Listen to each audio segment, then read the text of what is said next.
ദൈവത്തിൻ്റെ അതിപരിശുദ്ധമായ നാമം വാഴ്ത്തപ്പെടുമാറാകട്ടെ. അനുഗ്രഹിക്കപ്പെട്ട ഈ രാത്രിയുടെ ശാന്തതയ്ക്കായി ദൈവത്തിന് കോടാനുകോടി സ്തോത്രങ്ങൾ അർപ്പിക്കുന്നു. വെളിപ്പാട് പുസ്തക പഠന പരമ്പരയുടെ 84ാമത്തെ ക്ലാസ്സിലേക്കാണ് ഏപ്രിൽ മാസം 1-ാം തീയതി 2026 നാം പ്രവേശിക്കുന്നത്. കഴിഞ്ഞ ദിവസം നാം ചിന്തിച്ച് നിർത്തിയ വിഷയത്തിൻ്റെ തുടർ ഭാഗത്തേക്കാണ് നാം പ്രവേശിക്കുന്നത്. കർത്താവായ യേശുക്രിസ്തു സേനാദിവസത്തിൽ മഹാരാജാവായി സ്ഥാനാരോപണം ചെയ്തതിന് ശേഷമായി അവൻ്റെ സ്വർഗീയ വിവാഹത്തോടുള്ള ബന്ധത്തിൽ ആ വിവാഹം പൂർത്തീകരിക്കപ്പെടുന്നതിനെ കുറിച്ചും അതിനുശേഷമായി സ്വർഗം തുറന്ന് കർത്താവിനോട് കൂടെ വരുവാനുള്ള വിശുദ്ധന്മാർ വെള്ളക്കുതിരപ്പുറത്ത് കയറി സ്വർഗത്തിൽ നിന്ന് ഭൂമിയിലേക്ക്, വധുഗ്രഹമാകുന്ന ഭൂമിയിലേക്ക് പ്രത്യക്ഷപ്പെടുന്നതിനെ കുറിച്ചുള്ള ഭാഗത്തെക്കുറിച്ചാണ് നാം ഇപ്പോൾ ചിന്തിച്ചുകൊണ്ടിരിക്കുന്നത്. കുഞ്ഞാടിൻ്റെ കല്യാണം സ്വർഗത്തിൽ വെച്ച് പൂർത്തീകരിക്കപ്പെട്ട ശേഷമായി കല്യാണ സദ്യ നടക്കുന്നത് വധുഗ്രഹമാകുന്ന ഭൂമിയിൽ വെച്ചാണ്. എന്നാൽ ഈ ഭൂമിയിൽ അന്ന് അതിനനുകൂലമായിരിക്കുന്ന ഒരു സാഹചര്യമല്ല നിലനിൽക്കുന്നത്. കാരണം ക്രിസ്തുവിൻ്റെ പണ്ടത്തിൻ്റെ നാളുകൾ കഴിഞ്ഞ് സാത്താനും ക്രിസ്തുവും കള്ളപ്രവാചകനും ലോകരാജാക്കന്മാരെല്ലാം കൂടി യെരുശലേം എന്ന നഗരത്തെ ഇല്ലാതാക്കുവാൻ അവിടെ ഉപരോധം ഏർപ്പെടുത്തി അവരെ കർത്താവിനോട് ഏറ്റുമുട്ടുവാൻ വേണ്ടിയുള്ള യുദ്ധത്തിനുവേണ്ടി ഒരുങ്ങുന്ന ഹർമോദ യുദ്ധത്തോട് ബന്ധത്തിൽ സകല അശുദ്ധാത്മാക്കളുമാകുന്ന സകല ജാതികളും ഒന്നിച്ചു കൂടി വിശുദ്ധിക്കെതിരെ യുദ്ധം ചെയ്യുന്ന യുദ്ധത്തോടുള്ള ബന്ധത്തിലുള്ള സന്നാഹങ്ങൾ അതിൻ്റെ അവസാനത്തിലേക്ക് നടക്കുമ്പോൾ കർത്താവ് പ്രത്യക്ഷപ്പെട്ട് എന്ന ദിവസം അത് ക്രോധ ദിവസം എന്നും കർത്താവിൻ്റെ വലുതും പ്രസിദ്ധമായ നാൾ എന്നുമാണ് ബൈബിളിൽ രേഖപ്പെടുത്തിയിരിക്കുന്നത്. മലാഖയുടെ പുസ്തകത്തിൽ രേഖപ്പെടുത്തിയിരിക്കുന്ന വലുതും പ്രസിദ്ധമായ നാൾ വരുന്നതിന് മുമ്പ് ഏലിയാ പ്രവാചകനെ അയക്കുമെന്ന് പറഞ്ഞത് കർത്താവിൻ്റെ ഒന്നാമത്തെ വരവിനുള്ള ബന്ധത്തിൽ ഏലിയാ പ്രവാചകനെ അയക്കുമെന്നും, എന്നാൽ വലുതും പ്രസിദ്ധമായ നാൾ, ഭയങ്കരമായ നാൾ, അത് കർത്താവിൻ്റെ രണ്ടാമത്തെ വരവാണ്. അത് പരസ്യപ്പെടുത്തുന്ന, പ്രസിദ്ധം ചെയ്ത ദിവസമാണ് കർത്താവിൻ്റെ രണ്ടാമത്തെ വരവ്. ഒന്നാമത്തെ വരവിനെ കുറിച്ച് നമ്മൾ കഴിഞ്ഞ ദിവസം ചിന്തിച്ചിരുന്നു. അത് രഹസ്യമായിട്ടുള്ള വരവാണ്. രഹസ്യം എന്ന് പറഞ്ഞാൽ കർത്താവ് ജഡത്തിൽ വന്നത് തേജസ്സില്ലാത്തവനായി വന്ന തൻ്റെ പ്രവൃത്തി തികച്ച് മരണപുനരുത്ഥാനം വരെ ആരോടും പറയാതെ ആ ദൗത്യം നിർവഹിച്ചു. എന്നാൽ കർത്താവ് രണ്ടാമത് വരുന്നത് അങ്ങനെ അവൻ അറിയിക്കപ്പെടാതെയല്ല വരുന്നത്. അവൻ സകലരും അവനെ കാണത്തക്കവണ്ണം പരസ്യമായിട്ടാണ് വെളിപ്പെടുന്നത്. പ്രസിദ്ധപ്പെടുത്തിയ വരവാണ് കർത്താവിൻ്റെ രണ്ടാമത്തെ വരവ്. യഹോവയുടെ വലുതും ഭയങ്കരവുമായ നാൾ എന്നാണ് അതിനെ വിശേഷിപ്പിച്ചിരിക്കുന്നത്. പഴയ നിയമ പ്രവചനങ്ങളിൽ ഏറ്റവും അധികമായി കർത്താവിൻ്റെ രണ്ടാമത്തെ വരവിനുള്ള ബന്ധത്തിലാണ് കാര്യങ്ങൾ പറഞ്ഞിരിക്കുന്നത്. കാരണം പുറപ്പാട് പുസ്തകം മുതൽ നാം പഠിക്കുമ്പോൾ മലാഖയുടെ പ്രവചനം വരെ ഒരൊറ്റ ജാതിയോടുള്ള ബന്ധത്തിൽ അവരുടെ വീഴ്ച, താഴ്ച, ഉയർച്ച, അവരോടുള്ള സംസാരങ്ങളുള്ള ബന്ധത്തിലാണ് പുറപ്പാട് പുസ്തകം മുതൽ മലാഖയുടെ പ്രവചനം വരെയുള്ള പുസ്തകങ്ങൾ പ്രധാനമായിട്ടും രേഖപ്പെടുത്തിയതിൽ വ്യത്യസ്തത എന്ന് പറഞ്ഞാൽ സഭാപ്രസംഗങ്ങളുടെ പുസ്തകവും ഒക്കെ ഉള്ളൂ. പക്ഷേ അതും എഴുതിയിരിക്കുന്നത് യഹൂദനെ സംബന്ധിച്ച് യഹൂദനാണ്. സഭാപ്രസംഗ ശലോമനാണ് എഴുതിയിരിക്കുന്നത്. അപ്പോൾ ഏറ്റവും അധികമായി കർത്താവ് രണ്ടാമത്തെ വരവിനോടുള്ള ബന്ധത്തിലുള്ള കാര്യങ്ങൾക്കാണ് പഴയ നിയമ പ്രവചനങ്ങൾ ഏറ്റവും അധികം പ്രാധാന്യത കൊടുത്തിരിക്കുന്നത്. സബന്യാവിൻ്റെ പ്രവചനം, യോവേൽ പ്രവചനം, ഹഖായുടെ പ്രവചനം, അങ്ങനെ സെഖര്യാ പ്രവചനം, അങ്ങനെ ഏത് പ്രവചനങ്ങൾ, ഇരിമ്യാവ്, അതുപോലെ ഏത് പ്രവചനം എടുത്ത് പഠിച്ചാലും, സങ്കീർത്തനങ്ങൾ എടുത്ത് പഠിച്ചാലും അതിൻ്റെ അകത്തെല്ലാം കർത്താവിൻ്റെ രണ്ടാമത്തെ വരവിനോടുള്ള ബന്ധത്തിലുള്ള കാര്യങ്ങൾക്കാണ് പ്രാധാന്യത കൊടുത്തിരിക്കുന്നതെന്ന് നമ്മൾ ചിന്തിച്ചിരുന്നു. ഇന്ന് രാത്രി നാം ചിന്തിക്കുന്നത് മനുഷ്യപുത്രൻ വെളിപ്പെടുന്ന നാളിൽ നടക്കുന്ന 7 സുപ്രധാന സംഭവങ്ങളെ കുറിച്ചാണ് നാം മനസ്സിലാക്കുന്നത്. കർത്താവ് രണ്ടാമത് വരും, കർത്താവ് 1000 ആണ്ട് വാഴും എന്നൊക്കെയുള്ള ചിന്താഗതികളും പഠനം എല്ലാവർക്കും ഉണ്ട്. എന്നാൽ അന്ന് കർത്താവ് പ്രത്യക്ഷപ്പെടുന്ന ദിവസം എന്തെല്ലാം കാര്യങ്ങൾ സംഭവിക്കുന്നു എന്നുള്ളത് അത് ഒരു സിസ്റ്റമാറ്റിക്കായിട്ട് പഠിച്ചിരിക്കേണ്ടത്, ഓർത്തിരിക്കേണ്ടത് ആവശ്യമാണ്. അന്നെന്തെല്ലാം സംഭവിക്കും? കർത്താവ് സ്വർഗത്തിൽ നിന്ന് വെള്ളക്കുതിരപ്പുറത്ത് വെള്ളക്കുതിരപ്പുറത്ത് കയറി വരുന്ന വിശേഷവസ്ത്രം ധരിച്ച സൈന്യത്തിൽ ഏറ്റവും പ്രാധാന്യതയുള്ള മണവാട്ടി സഭയെ വെളിപ്പെടുത്തി അവർ പ്രത്യക്ഷപ്പെടുമ്പോൾ, സ്വർഗം തുറന്ന് അവർ പ്രത്യക്ഷപ്പെടുമ്പോൾ കർത്താവ് 1000 ആണ്ട് വാഴ്ച തുടങ്ങുന്ന കൂടാരപ്പെരുന്നാൾ ആരംഭിക്കുന്നതിന് മുമ്പ് വരെയുള്ള ഈ മനുഷ്യപുത്രൻ വെളിപ്പെടുന്ന നാളിൽ നടക്കുന്ന 7 സുപ്രധാന സംഭവങ്ങളെക്കുറിച്ച് നമുക്ക് മനസ്സിലാക്കിയെടുക്കണം. ഇത് വളരെ ശ്രദ്ധയോടെ പഠിക്കേണ്ടതാണ്. കാരണം ഈ കർത്താവിൻ്റെ വരവിനോടുള്ള ബന്ധത്തിൽ നിരവധി ഉപമകൾ കർത്താവ് പറഞ്ഞിട്ടുണ്ട്. അപ്പോൾ ഈ സുവിശേഷങ്ങളിൽ പറഞ്ഞിരിക്കുന്ന ഉപമകളിൽ ഭൂരിഭാഗവും 99 അല്ലെങ്കിൽ 100% കർത്താവിൻ്റെ രണ്ടാമത്തെ വരവിനോടുള്ള ബന്ധത്തിൽ പറഞ്ഞിരിക്കുന്ന ഉപമകളാണ്. എന്നാൽ അത് ലോകാരംഭം മുതലുള്ള കാര്യങ്ങളാണ് കർത്താവ് ഉപമകളായിട്ട് പറഞ്ഞിരിക്കുന്നത്. കർത്താവിൻ്റെ രണ്ടാമത്തെ വരവും ഭൂമിയിലെ ഇവിടുത്തെ വാഴ്ചയെക്കുറിച്ചൊക്കെ പറഞ്ഞിരിക്കുന്നത് ലോകാരംഭം മുതലുള്ള കാര്യങ്ങളാണ്. എന്നാൽ ലോകസ്ഥാപനത്തിന് മുമ്പ് കർത്താവ് ദർശനമിട്ടിരിക്കുന്ന കാഴ്ചപ്പാടാണ് അത് മണവാട്ടി സഭയുള്ള ബന്ധത്തിലുള്ള കാര്യം. മണവാട്ടി സഭയെ ചേർക്കുന്നതിനുള്ള ബന്ധത്തിൽ ഉപമ കർത്താവ് പ്രസ്താവിച്ചിട്ടില്ല. എന്നാൽ ഉപമകളായി പ്രസ്താവിച്ചിരിക്കുന്ന മുഴുവൻ കർത്താവ് രണ്ടാമത്തെ വരവിനുള്ള ബന്ധത്തിൽ ആണ് രേഖപ്പെടുത്തിയിരിക്കുന്നത്.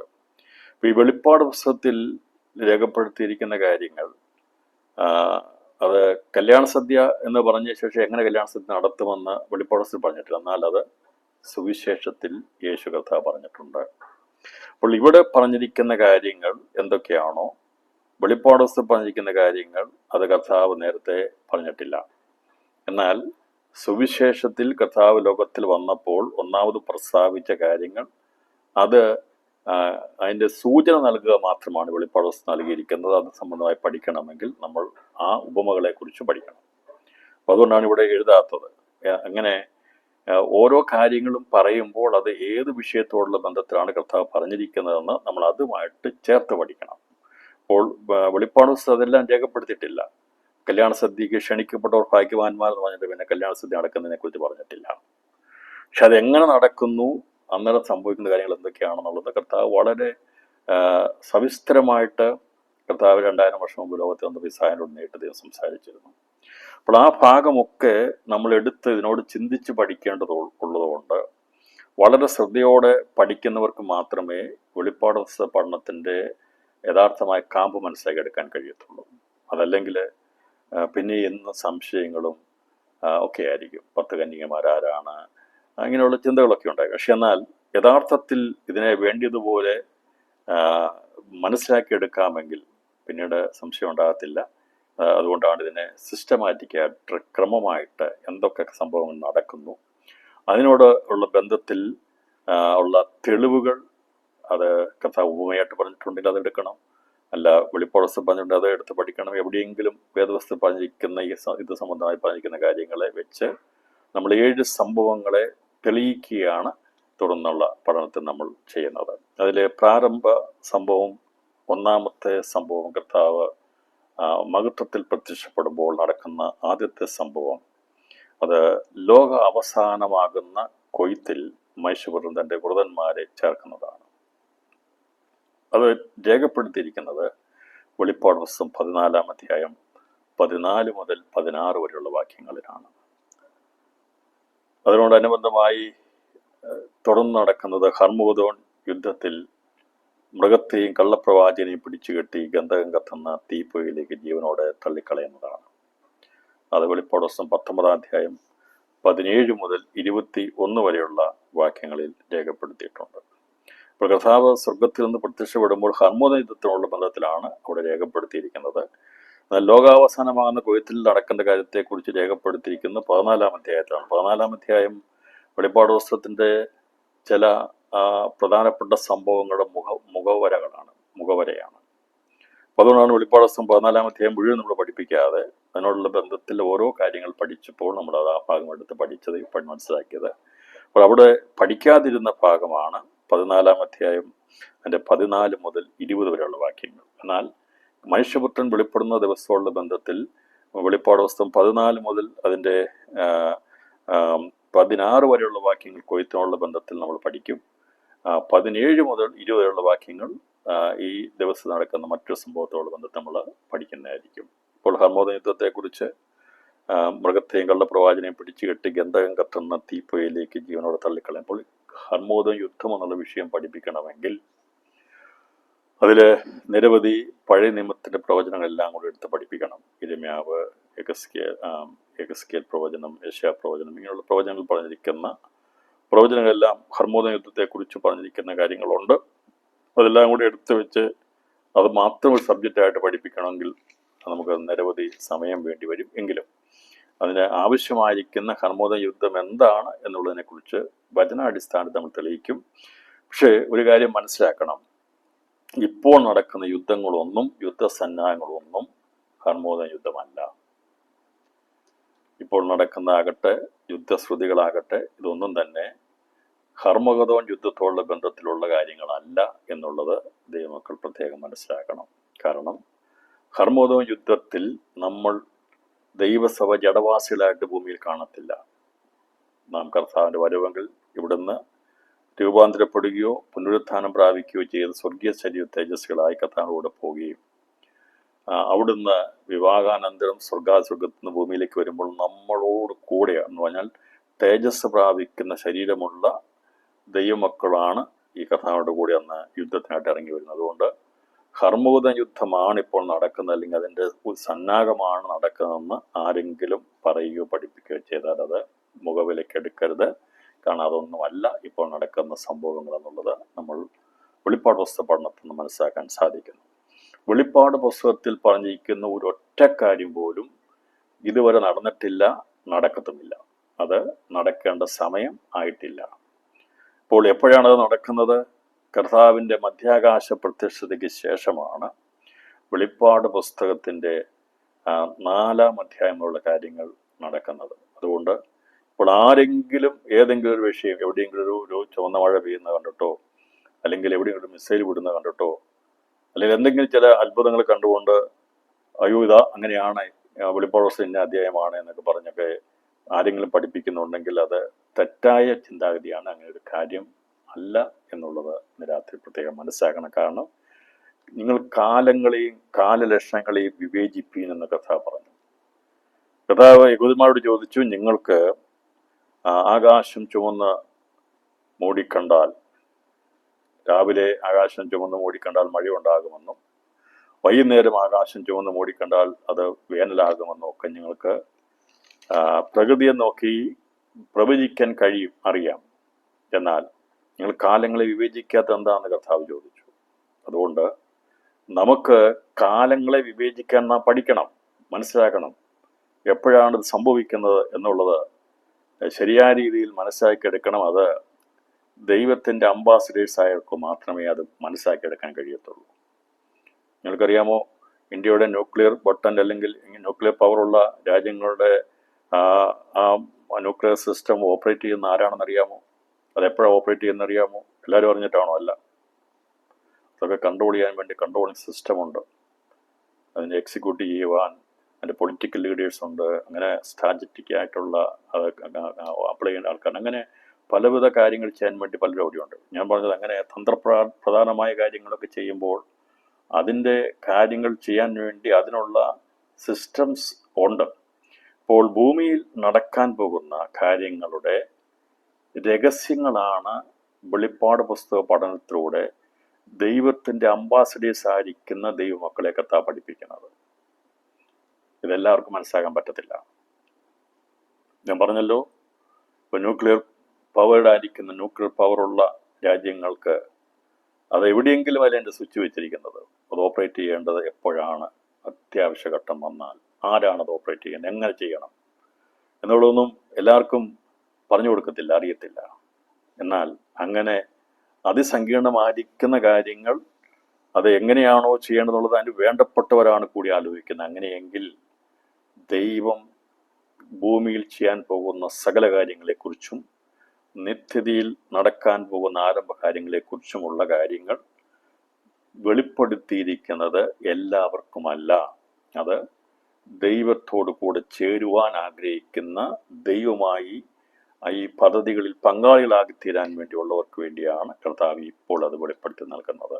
ഇതിനു മുമ്പുള്ളവർക്ക് അത്രമാത്രം കാര്യമായ ദൈവം വെളിപ്പാട് കൊടുത്തില്ല. കാരണം അന്ന് അവർ അതിനുള്ള ബന്ധത്തിൽ ആ കാലത്തിലായിരുന്നില്ല. എന്നാൽ കാലത്തിൻ്റെ ലക്ഷണങ്ങളെ വെച്ച് പഠിക്കുമ്പോൾ ഇപ്പോൾ അത് സമീപമായിക്കൊണ്ടിരിക്കുന്നു. അതുകൊണ്ടാണ് കർത്താവ് ഇത് പഠിപ്പിക്കുന്നപ്പോൾ ഓരോ കാലത്തിലും നടക്കേണ്ട വിഷയങ്ങളെക്കുറിച്ച് പഠിക്കണം. ഇപ്പോൾ നമ്മളായിരിക്കുന്നത് ലോകപ്രകാരം എല്ലാവരും പറയും കഷ്ടകാലത്തിലാണെന്ന് പറയും, ദുഷ്കാലത്തിലാണെന്ന് പറയും. ഇപ്പോൾ ദുഷ്കാലമാകിയാൽ ബുദ്ധിമാൻ മിണ്ടാതിരിക്കുന്നത്, അതൊക്കെയാണ് ശരിയാണ്. ലോകപ്രകാരം ദുഷ്കാലവും കഷ്ടകാലവുമാണെന്നാൽ ദൈവമക്കൾക്ക് ദുഷ്കാലവുമല്ല കഷ്ടകാലവുമല്ല, ദൈവമക്കൾക്ക് ഇത് സുപ്രസാദ കാലമാണ്. നമ്മുടെ ഭൗമിക ജീവിതത്തോടുള്ള ബന്ധത്തിൽ കഷ്ടകാലമൊക്കെ ഉണ്ട്, ഈ ലോക ജീവിതത്തോടുള്ള ബന്ധത്തിൽ ദുഷ്കാലമുണ്ട്. എന്നാൽ ആത്മീയ ജീവിതത്തോടുള്ള ബന്ധത്തിൽ നാം എപ്പോഴും സുപ്രസാദ കാലത്തെ കൃപായുഗത്തിൽ കർത്താവിൻ്റെ സാന്നിധ്യം അനുഭവിക്കുന്ന അനുഗ്രഹിക്കപ്പെട്ട ഒരു കാലഘട്ടത്തിലാണ് നാം ജീവിക്കുന്നത്. അതുകൊണ്ട് നമ്മളെ സംബന്ധിച്ചിടത്തോളം നാം പറയണമെങ്കിൽ ഇത് സുപ്രസാദ കാലമാണ്, രക്ഷാ ദിവസമാണ്, ദൈവത്തിൻ്റെ രക്ഷയുടെ ദിവസമാണ്.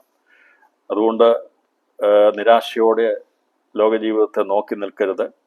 നമ്മൾ പ്രത്യാശയോടെ പറയണം, ഞാൻ സുപ്രസാദ കാലത്തിലാണ്. കാലങ്ങളെ വിവേചിക്കുമ്പോൾ, കാലങ്ങളെക്കുറിച്ച് പഠിക്കുമ്പോൾ ലോകത്തിന് അത് കഷ്ടകാലവും ലോകത്തിന് ഇത് ദുഷ്കാലവും ഒക്കെ ആകുമ്പോൾ ദൈവമക്കളെ സംബന്ധിച്ചോളം പറയണം, ഞങ്ങൾക്കിത് നല്ല കാലമാണ്, നമുക്കിത് സുപ്രസാദ കാലമാണ്. ദൈവത്തിന് നമ്മളോട് പ്രസാദം തോന്നി, ദൈവത്തിൻ്റെ കൃപയാൽ നമ്മുടെ പാവത്തെ ക്ഷമിച്ചു കിട്ടുവാൻ, അവൻ്റെ അടുത്തേക്ക് ചെല്ലുവാൻ നമുക്ക് ഭാഗ്യം ലഭിച്ചതുകൊണ്ട് നാം ഭാഗ്യകരമായ പ്രത്യാശയിൽ ജീവിക്കുന്ന സുപ്രസാദ കാലത്ത് ജീവിക്കുന്നവരാണ്. എന്നാൽ ഇതിന് മാറ്റം വരാൻ പോകുന്ന പരിശുദ്ധാത്മാവ് എടുക്കപ്പെട്ടു കഴിഞ്ഞാൽ പിന്നെയുള്ള കാലം പിന്നീട് സാധാനിക മഹോത്സവ കാലമാണ്. എതിർ ക്രിസ്തുവിൻ്റെ ഭരണകാലമുണ്ട്. അപ്പോൾ അതേക്കുറിച്ചൊക്കെ വളരെ വ്യക്തമായി പഠിക്കുമ്പോൾ ഈ സാധാനിക മഹോത്സവം എന്ന് പറയുമ്പോൾ അത് ഈറ്റുനോവിനുള്ള ആരംഭത്തിൻ്റെ ലക്ഷണങ്ങളാണ്. യഥാർത്ഥത്തിലുള്ള ഈറ്റുനോവ് ആരംഭിക്കുന്നത് ഗതക്രിസ്തുവിൻ്റെ ഭരണത്തിലാണ്. അതിനുശേഷമായി പ്രസവ വേദനയുള്ള ബന്ധത്തിൽ ലോകാവസാനത്തിൻ്റെ കഷ്ടതയുടെ ഏറ്റവും വലിയ കഷ്ടതയുടെ സമയം പ്രസവവേദന ഉണ്ടാകുന്നത് എതിർക്രിസ്തുവിൻ്റെ ഭരണത്തിന് ശേഷമായി കർത്താവ് പ്രത്യക്ഷപ്പെടുന്ന വരെയുള്ള ചുരുക്കം ചില മാസങ്ങൾ, അഥവാ 1 മാസത്തിനും 2.5 മാസത്തിനും ഇടയിലുള്ള സമയത്തെയാണ് കഷ്ടതയുടെ വലിയ കഷ്ടത, ലോകം ആരംഭം മുതൽ ഇന്നുവരെ കാണാത്തതും ഇനിമേൽ ഉണ്ടാകാത്തതുമായ വലിയ കഷ്ടതയുടെ കാലമുണ്ടാകുന്നത് കർത്താവിൻ്റെ സേനാ ദിവസം, അഥവാ എതിർക്രിസ്തുവിൻ്റെ ഭരണം അവസാനിച്ച ശേഷമായി കർത്താവ് 2ാമത് പ്രത്യക്ഷപ്പെടുന്നത് വരെയുള്ള സമയത്തെക്കുറിച്ചാണ് ഈ ലോകത്തിൽ ഉണ്ടാകാൻ പോകുന്ന വലിയ കഷ്ടതയുടെ കാലം എന്ന് പറയുന്നത്. അപ്പോൾ കാലങ്ങളെക്കുറിച്ചും നമ്മൾ പഠിക്കണം. അപ്പോൾ ആ രീതിയിൽ പഠിക്കുമ്പോൾ നമുക്ക് മനസ്സിലാകുന്നുണ്ട്, നമ്മളിപ്പോൾ ജീവിക്കുന്നത് കഷ്ടകാലത്തിലല്ല ഇപ്പോൾ താമസിക്കുന്നത്. നാം ഇപ്പോൾ ജീവിക്കുന്ന ഏത് കാലഘട്ടത്തിലാണ്? നാം സുപ്രസാദ കാലത്തിലാണ് ജീവിക്കുന്നത്. ഇത് സംബന്ധമായിട്ടുള്ള കാര്യങ്ങൾ തുറന്ന് നമ്മൾ ചിന്തിക്കുമ്പോൾ കാലങ്ങളോട് ബന്ധത്തിൽ പഠിക്കുന്നതായിരിക്കും. അപ്പോൾ മൂന്നാമത്തെ വിഷയമായിട്ട് സംഭവിക്കേണ്ടത് ഭൂമിയിലെ മുന്തിരിക്കൊല അറുത്ത് ദൈവക്രോധത്തിൻ്റെ വലിയ ചക്കിലിട്ട് മെതിക്കുന്നതിനെ കുറിച്ചാണ്. അത് വെളിപ്പാട് 14 17 മുതൽ 20 വരെയുള്ള വാക്യങ്ങൾ രേഖപ്പെടുത്തിയിട്ടുണ്ട്. അപ്പോൾ വെളിപ്പാട് 14 നാം പഠിക്കാതിരുന്ന ശേഷിച്ചിരുന്ന ഭാഗങ്ങളാണ് ഇതിനോടുള്ള ബന്ധത്തിൽ നമ്മൾ പഠിക്കുന്നത്. അപ്പോൾ അത് വൃതന്മാരെ ചേർക്കുന്ന കൊയ്ത്തിനെ കുറിച്ചും ഏതോം വംശമാകുന്ന ദൈവത്തിൽ നിന്ന് അകന്നുപോയി ഏശാവിൻ്റെ വംശത്തെ നിർമൂലനം ചെയ്യുന്നതിനെ കുറിച്ചുമാണ് ഈ മുന്തിരിക്കുല അറുത്ത് ദൈവക്രോധത്തിൻ്റെ വലിയ ചക്കിൽ ഇട്ട് മെതിക്കുന്നതിനെ കുറിച്ച് രേഖപ്പെടുത്തിയിരിക്കുന്നത്. അതേക്കുറിച്ച് നമ്മൾ ചിന്തിക്കുന്നതായിരിക്കും. അതിനുശേഷമായി 4ാമത്തെ സംഭവം സാത്താനെ ബന്ധിച്ച് 1000 ആണ്ട് തടവറയിൽ അടച്ച് മുദ്രയിടുന്നതാണ്. വെളിപ്പാട് 20-ാം അധ്യായം അതിൻ്റെ 1 മുതൽ 3 വരെയുള്ള വാക്യങ്ങളിലാണത് രേഖപ്പെടുത്തിയിരിക്കുന്നത്. അതിൻ്റെ തുടർന്നുള്ള സംഭവം ഇപ്പം അങ്ങനെ സാത്താനെ ബന്ധിച്ച് ഇട്ട ശേഷമായി ഹർമോദ യുദ്ധം കഴിഞ്ഞു കഴിഞ്ഞാൽ സാത്താനെ ബന്ധിച്ചിട്ട് കഴിഞ്ഞാൽ പിന്നീട് നടക്കുന്നത് കല്യാണ സദ്യയാണ്. അപ്പോൾ കല്യാണ സദ്യ കുറിച്ച് ക്ഷണിക്കുന്നതിനെ കുറിച്ച് പറഞ്ഞിട്ടുണ്ട് 19:9. കല്യാണ സദ്യക്ക് ചെന്നു പിന്നെ അതിനെക്കുറിച്ചുള്ള കാര്യങ്ങൾ കഥ ഊമയായിട്ട് പറഞ്ഞിട്ടുണ്ട്. അതേക്കുറിച്ച് നമ്മൾ ചിന്തിക്കും. കല്യാണ സദ്യ എന്നുള്ള ഭാഗം നമ്മൾ ചിന്തിക്കുന്നതായിരിക്കും. ആറാമത്തെ സംഭവം മനുഷ്യപത്രം വെളിപ്പെടുന്ന നാളിൽ നടക്കുന്ന ലോകാവസാനമാകുന്ന കൊയ്ത്തിന്റെ അവസാനത്തെങ്കിൽ അന്ന് ജീവനോടിരിക്കുന്ന സകല മനുഷ്യരെയും മഹത്വ സിംഹാസനത്തിന് മുമ്പാകെ കൂട്ടിച്ചേർക്കും ദൂതന്മാർ കൂട്ടിച്ചേർക്കുന്നതാണ്. അവർ സകല മനുഷ്യരെയും കൂട്ടിച്ചേർക്കും. ഇപ്പം ഇവിടെ പ്രത്യേകം മനസ്സിലാക്കേണ്ടത് 2 സന്ദർഭങ്ങളിൽ ദൂതന്മാർ കൂട്ടിച്ചേർക്കുന്നുണ്ട്. ഒന്ന്, കർത്താവ് അരിവാൾ അയച്ച് കൊയ്ത് നിർത്തുന്ന വൃതന്മാരെ ചേർത്ത് കൊണ്ടുവരും. അപ്പോൾ കൊണ്ടുവരുന്നത് കർത്താവിനെ സ്വീകരിപ്പാൻ വേണ്ടി മണവാളനും മണവാട്ടിയും പരിവാരങ്ങളും ഒലുമലയിൽ ഇറങ്ങുമ്പോൾ അവരെ സ്വീകരിപ്പാൻ വേണ്ടി ഭൂമിയിൽ നിന്ന് ആർപ്പുവിളികളോടുകൂടെ ഉള്ള വൃതന്മാരെ, സായുധമുള്ള വൃതന്മാരെയും സുവിശേഷത്തോടുള്ള ബന്ധവൃതന്മാരെയും ആണ് ഈ അന്ന് കൊയ്ത്തിനുള്ള ബന്ധത്തിൽ അവരെ ശേഖരിച്ചു വെക്കുന്നത്. എന്നാൽ അതിന് ശേഷമായി മഹത്വ സിംഹാസനത്തിന് മുമ്പാകിരിക്കുമ്പോൾ ഭൂമിയിലുള്ള സകല മനുഷ്യരെയും ദൂതന്മാർ കൂട്ടിച്ചേർക്കും. അവിടെ വെച്ചാണ് ഒരു ഇടയൻ ആടുകളെയും കോലാടുകളെയും തമ്മിൽ വേർതിരിക്കുന്നത്. അപ്പോൾ ചെമ്മരിയാടുകളെയും കോലാടുകളെയും തമ്മിൽ വേർതിരിക്കും. ചെമ്മരിയാടുകളെ തൻ്റെ വലത്തും കോലാടുകളെ തൻ്റെ ഇടത്തുമാണ് നിർത്തും. ഇതേക്കുറിച്ച് നമ്മൾ ചിന്തിക്കും. പക്ഷേ ഇന്ന് രാത്രി പഠിക്കുമ്പോൾ ഇതിനകത്തൊക്കെ മറഞ്ഞിരിക്കുന്ന മർമ്മങ്ങൾ വലുതാണ്. കർത്താവായ യേശുവിന് മാത്രമേ മനുഷ്യനെ വേർതിരിക്കാൻ പറ്റത്തുള്ളൂ. മറ്റല്ലാതെ ഒരു ദൂതന് കഴിയത്തില്ല. ദൂതന്മാർക്ക് വന്ന് കോലാടേതാണ് ചെമ്മരിയാടേതാണെന്ന് അറിയത്തില്ല. എന്നാൽ ദൈവത്തിൻ്റെ ആജ്ഞയാൽ അവർ പോയി സകല മനുഷ്യരെയും ദൈവത്തിന് മുമ്പാകെ കൂട്ടിവരുത്തുമ്പോൾ ഈ ഇടയനാണ് ഇരുന്ന ആടുകളെ വേർതിരിക്കുന്നത്. അപ്പോൾ വൃതന്മാരെ ചേർക്കുമ്പോൾ എങ്ങനെ ചേർക്കുന്നത്? ദൂതന്മാർക്കറിയത്തില്ല. 2 പേര് കിടക്കുന്നതിൽ ആരാണ് വൃതൻ, ആരാണ് തള്ളപ്പെടുന്ന അറിയത്തില്ല. അപ്പോൾ ആ സമയത്ത് ദൈവമാണ് അവരെ വേർതിരിക്കുന്നത്. അതിനാണ് അരിവാൾ ഉപയോഗിക്കുന്നത്. അരിവാൾ കൊണ്ട് കൊയ്തെടുക്കുക എന്ന് പറയുമ്പോൾ 2 പേര് ഒരുപോലെ ജോലി ചെയ്തുകൊണ്ടിരിക്കുമ്പോൾ ഈ അരിവാൾ അയച്ച് ഒരുത്തനെ കൊയ്ത് മാറ്റി നിർത്തും. അങ്ങനെ ദൈവം വേർതിരിച്ചിരിക്കുന്നതിനെയാണ് ദൂതന്മാർ ചെന്ന് കൂട്ടിക്കൊണ്ടുവരുന്നത്. എന്നാൽ മഹത്വ സിംഹാസനം മുമ്പാകെ അന്ന് ഭൂമിയിൽ ജീവനോടിരിക്കുന്ന സകല മനുഷ്യരെയും കൂട്ടിവരുത്തി കഴിയുമ്പോൾ കർത്താവാണ് അവരെ വേർതിരിക്കുന്നത്. അന്ന് നമ്മളും അവനോടുകൂടെ ഈ ശുശ്രൂഷയിൽ പങ്കാളികളായിരിക്കും. യേശു ചെയ്യുന്ന സകല ശുശ്രൂഷകൾക്കും അവനോട് ചേരുന്ന ദൈവസഭ പങ്കാളികളായിരിക്കും. അതുകൊണ്ട് നാം ഓരോരുത്തരും ഇതിൻ്റെ അകത്ത് പങ്കാളികളാണ്. അപ്പോൾ അതുകൊണ്ട് നമ്മൾ ഈ വെളിപ്പാട് പുസ്തകം പഠിക്കുമ്പോൾ, ഭാവികാല സംഭവങ്ങളെക്കുറിച്ച് പഠിക്കുമ്പോൾ വലിയ ആഗ്രഹത്തോടെ വേണം പഠിക്കാനായിട്ട്. നമുക്ക് ലഭിക്കാൻ പോകുന്ന പദവി, നമ്മൾ ചെയ്യാൻ പോകുന്ന കാര്യങ്ങൾ അന്ന് പഠിച്ചു നോക്കിക്ക് എത്ര എളുപ്പമായിരിക്കും. ഈ മെഡിസിൻ പഠിക്കുമ്പോൾ ഇച്ചിരി ബുദ്ധിമുട്ടാണ്. പക്ഷെ ഞാനിങ്ങനെ വിചാരിച്ചു, മെഡിസിൻ പഠിക്കുമ്പം എത്ര അവയവങ്ങൾ എനിക്ക് കറക്റ്റായിട്ട് 200 എത്രയോ, അത് എത്ര അവയവങ്ങളാണെന്ന് കറക്റ്റായിട്ട് ഓർക്കുന്നില്ല. അപ്പോൾ ശരീരത്തിലുള്ള അവയവങ്ങളെക്കുറിച്ചാണ് പഠിക്കുന്നത്. നമ്മുടെ ശരീരത്തിലുള്ള അവയവങ്ങളെക്കുറിച്ച് പഠിക്കാൻ ബുദ്ധിമുട്ടുണ്ടോ? ഇൻട്രസ്റ്റ് ആണെങ്കിൽ പഠിക്കാൻ പറ്റും, താല്പര്യമുണ്ട്. കണ്ണിനെക്കുറിച്ച് പഠിക്കത്തില്ല, പഠിക്കാം. ചെവിയെക്കുറിച്ച് പഠിക്കണം. നമ്മുടെ ശരീരത്തെക്കുറിച്ച് നമുക്ക് പഠിക്കാൻ താല്പര്യമുണ്ട്, പഠിക്കാൻ പറ്റത്തില്ല, പഠിക്കാം. പക്ഷെ അതിനെല്ലാവർക്കും താല്പര്യം പറ്റത്തില്ല, എല്ലാ കഴിവില്ല, അതുകൊണ്ട് പഠിക്കാൻ പറ്റത്തില്ല. പഠിക്കുന്ന അല്ലാത്തൊരു ഡോക്ടർമാരാകും. വേറെ ഉള്ളവരെ ചികിത്സിക്കാണോ അവർ പഠിക്കുന്നതല്ല. അവരുടെ ശരീരത്തിലുള്ള അവയവങ്ങളെക്കുറിച്ച് അവർ പഠിക്കുന്നു, നമ്മളെ ചികിത്സിക്കുന്നു. ഞാൻ പറഞ്ഞത്, അങ്ങനെ താല്പര്യമുണ്ടെങ്കിൽ നമുക്ക് പഠിക്കാൻ പറ്റും. എൻ്റെ കണ്ണിനെക്കുറിച്ച് എനിക്ക് പഠിക്കണം, എൻ്റെ തലയെക്കുറിച്ച് എനിക്ക് പഠിക്കണം, എൻ്റെ കാലിനെക്കുറിച്ച് എനിക്ക് പഠിക്കണം. താല്പര്യപ്പെട്ട് പഠിച്ചു നോക്കിക്കേ പഠിക്കാൻ പറ്റും. അങ്ങനെ നമ്മുടെ ശരീരത്തെക്കുറിച്ച് പഠിച്ചു കഴിഞ്ഞാൽ അത് ചികിത്സിക്കാൻ പറ്റുന്ന ഡോക്ടറായി തീരുമെങ്കിൽ നമുക്ക് വരാൻ പോകുന്ന ഭാവി കാലത്തെ പദവിയെക്കുറിച്ചുള്ള കാര്യങ്ങൾ മനസ്സിലാകാൻ താല്പര്യമുണ്ടെങ്കിൽ ഞാൻ ആരായി തീരണം എന്നൊരാഗ്രഹത്തോടെ ആരെങ്കിലും ഉണ്ടെങ്കിൽ അവർ വളരെ ശ്രദ്ധയോടെ വായിച്ച് പഠിച്ച് മനസ്സിലാക്കി ജീവിക്കേണ്ടതാണ് വെളിപ്പാട് പുസ്തകം, വേദപുസ്തകം. ബൈബിൾ അതിനു വേണ്ടിയാണ് പഠിക്കുന്നത്. അപ്പം അതല്ലാതെ നമുക്കൊരു വിഷമം വരുമ്പോൾ ഒരു വാക്യം എടുത്ത് വായിച്ച് സ്തോത്രം ചെയ്ത് താൽക്കാലികമായിട്ടുള്ളൊരു വിടുതലിന് വേണ്ടി ഉപയോഗിക്കുന്ന രീതി മാറിയിട്ട് ഇത് എൻ്റെ ശരീരാവയവം, ഇതെൻ്റെ ജീവൻ്റെ വിഷയമാണ്, എൻ്റെ നിത്യതയുടെ വിഷയമാണെന്നുള്ള ചിന്തയോടുകൂടി, കാഴ്ചപ്പാടോടുകൂടി ഈ പുസ്തകത്തെ നമ്മൾ അടുത്ത് ചെല്ലാമെങ്കിൽ ദൈവം അങ്ങനെയുള്ളവരെ സ്നേഹിക്കുന്നു. ദൈവം അവർക്കത് വെളിപ്പെടുത്തി കൊടുക്കും. ഇത് ആർക്ക് വേണ്ടിയാണ് പഠിക്കുന്നത്? നമുക്ക് വേണ്ടിയല്ല പഠിക്കുന്നത്. നമ്മളെക്കുറിച്ചല്ല നമ്മൾ പഠിക്കുന്നത്. നമ്മൾ ആരാകുമെന്നല്ലേ.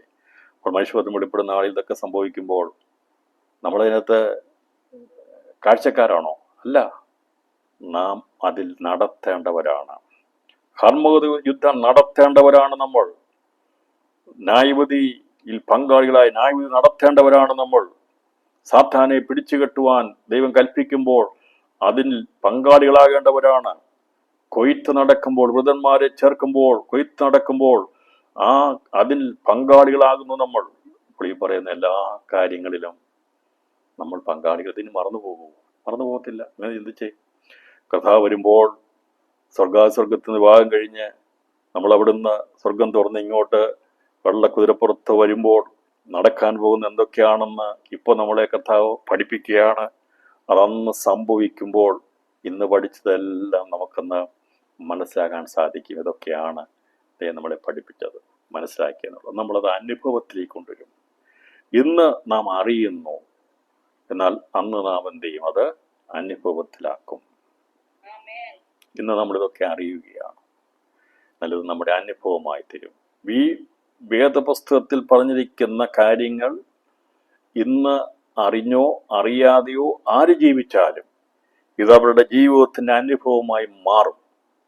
എന്നോട് പറയാൻ കാരണം, ഇതിൽ പറഞ്ഞിരിക്കുന്ന കാര്യമല്ലാതെ ഒന്നും ഒരു മനുഷ്യന് സംഭവിക്കാൻ പോകുന്നില്ല.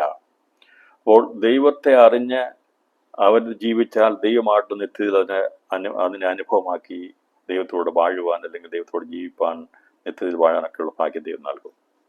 ദൈവത്തെ നിരസ്കരിച്ചാൽ ജീവിക്കുന്നെങ്കിൽ നിത്യ നരകാഗ്നിയിൽ പോയി കിടക്കും എന്നുള്ളതും ലോകമനുഷ്യനെ കുറിച്ച് പറഞ്ഞിരിക്കുന്നതാണ്. അതുകൊണ്ട് ഇത് ഈ പുസ്തകം മാറ്റിവെച്ചുള്ള ഒരു കാര്യം മനുഷ്യവംശത്തിനില്ല. അതുകൊണ്ട് ഈ ദൈവവചനം മനുഷ്യൻ്റെ ഭാവിയെ നിർണയിക്കുന്നതാണ് എന്ന ഒരു ചിന്താഗതിയോടെ വേണം ഈ വേദപുസ്തകം തുറന്ന് വായിക്കേണ്ടത്. അല്ലാതെ ഒരു പനി വന്നപ്പം, തലവേദന വന്നപ്പോൾ, ഒരു വിഷമം വന്നപ്പോൾ നമ്മളൊരു വാക്യം സങ്കീർത്തനം എടുത്ത് വായിച്ചു വിടുതൽ കിട്ടി, സന്തോഷം. അത് തൽക്കാലത്തേക്കുള്ളതാണ്. അതൊരു തലവേദന വന്നപ്പോൾ ഒരു ആസ്പിരിൻ വാങ്ങിച്ച് കഴിച്ചതുപോലെയാണ്. ഒരു തലവേദന മാറാനുള്ള ഗുളിക വാങ്ങിച്ച് കഴിച്ചതുപോലെയേ ഉള്ളൂ. എന്നാൽ നിന്റെ ഹാർട്ട് മാറ്റിവെക്കണമെങ്കിൽ, നിന്റെ ബ്രെയിൻ മാറ്റിവെക്കണമെങ്കിൽ, നിന്റെ വലിയ അവയവങ്ങൾ മാറണമെങ്കിൽ, അത് ക്രിസ്തുവിൻ്റെ അവയവമായി മാറണമെങ്കിൽ, മെഡിക്കൽ സ്റ്റോറിൽ പോയി തലവേദന വന്നപ്പോൾ ഒരു ക്രോസിൻ വാങ്ങിച്ചല്ലെങ്കിൽ എന്തോ ഒരു ഗുളിക വാങ്ങിച്ച് കഴിച്ച് മാറിയതുപോലെ അല്ല ഈ അവയവങ്ങൾ മാറ്റിയെടുക്കുന്നത്. പറ്റത്തില്ല. അത് മാറണമെങ്കിൽ അതിനൊരു പ്രൊസീജിയറുണ്ട്. അത് ചെയ്തേ പറ്റുള്ളൂ. അങ്ങനെയാണെങ്കിൽ ക്രിസ്തുവിനോട് നാം താതാത്മ്യപ്പെടുവാൻ, സദസ്യന്മാരായി തീരുവാൻ താല്പര്യമുള്ളവർ ഈ ഒരു ടാബ്ലറ്റ് കഴിച്ച് തൽക്കാലത്തേക്കുള്ള ആശ്വാസം പ്രാപിക്കുന്ന നിലവാരത്തിൽ നിന്ന് ദിവസങ്ങളിൽ ട്രാൻസ്ഫോം ചെയ്യുന്ന ഒരു അനുഭവത്തിലേക്ക് വരണമെങ്കിൽ വേദപുസ്തകത്തിൽ പറഞ്ഞിരിക്കുന്ന കാര്യങ്ങളെക്കുറിച്ചുള്ള അറിവും പരിജ്ഞാനവും ഉണ്ടാകണം. അല്ലെങ്കിൽ ദൈവാത്മാവ് നമ്മുടെ ഉള്ളിൽ അത് രഹസ്യമായിട്ട് അന്യഭാഷയിലെങ്കിലും പറഞ്ഞത് പഠിപ്പിച്ചിട്ടിരിക്കും. ഇതിപ്പം ഇതൊക്കെ നമുക്ക് വെളിപ്പെടുത്തുന്നതിന് 1-ാം നൂറ്റാണ്ടുള്ള ആൾക്കാർ, അല്ലെങ്കിൽ കുറച്ച് മുമ്പ് പോയവരൊന്നും ഇതൊന്നും മനസ്സിലാക്കിയിട്ടില്ല എന്ന് ചിന്തിക്കരുത്. അന്ന് അവർ അന്യഭാഷയിൽ ആരാധിച്ചതും അവർ സംസാരിച്ചതുമെല്ലാം ദൈവത്തിൻ്റെ വൻ കാര്യങ്ങളെയാണ് സംസാരിച്ചത്. അവരാത്മാവിൽ സംസാരിച്ച് അതത് മനസ്സിലാക്കിയെടുത്തിട്ടാണ് പോയത്. അതുകൊണ്ട് വിചാരിക്കരുത് ഇന്ന് കുറച്ച് പേരല്ലേ വെളിപ്പാട് വ്യാഖ്യാനിച്ചൊക്കെ പഠിക്കുന്നുള്ളൂ. അപ്പം ഇതിന് മുമ്പ് പോയവരൊന്നും അങ്ങനെ വ്യാഖ്യാനിച്ച് പഠിച്ചിട്ടില്ലെന്ന് പറയുമ്പം മണ്ടന്മാരായി പോകരുത്. അവരന്യഭാഷയിൽ അന്ന് സംസാരിച്ച് ആത്മീയ വർധന പ്രാപിച്ച് ഇന്ന് നമ്മൾ ഇങ്ങനെ വായിച്ച് കേൾക്കുന്നതൊക്കെ നമുക്ക് ദൈവത്തിന് കൃപയാൽ ഇങ്ങനെ ബുദ്ധിപരമായ രീതിയിൽ മനസ്സിലാക്കാനുള്ള സമയം തന്നിരിക്കുന്നു. ഇതിങ്ങനെ മനസ്സിലാക്കാൻ കഴിയാത്തവരെ ദൈവം അന്യഭാഷ പറഞ്ഞ് അവരെ നീ ഒരുക്കിയെടുത്തിട്ടുണ്ട്. മനസ്സിലായോ? കാര്യം പിടികിട്ടിയോ?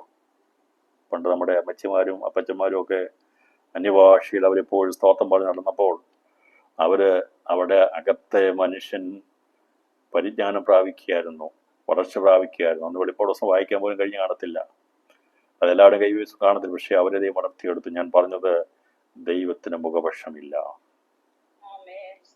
ദൈവം ഓരോരുത്തരും വളർത്തിയെടുക്കും. ഇതിങ്ങനെ പഠിക്കാൻ പറ്റുന്നവരെ എങ്ങനെ പഠിപ്പിച്ചെടുക്കും?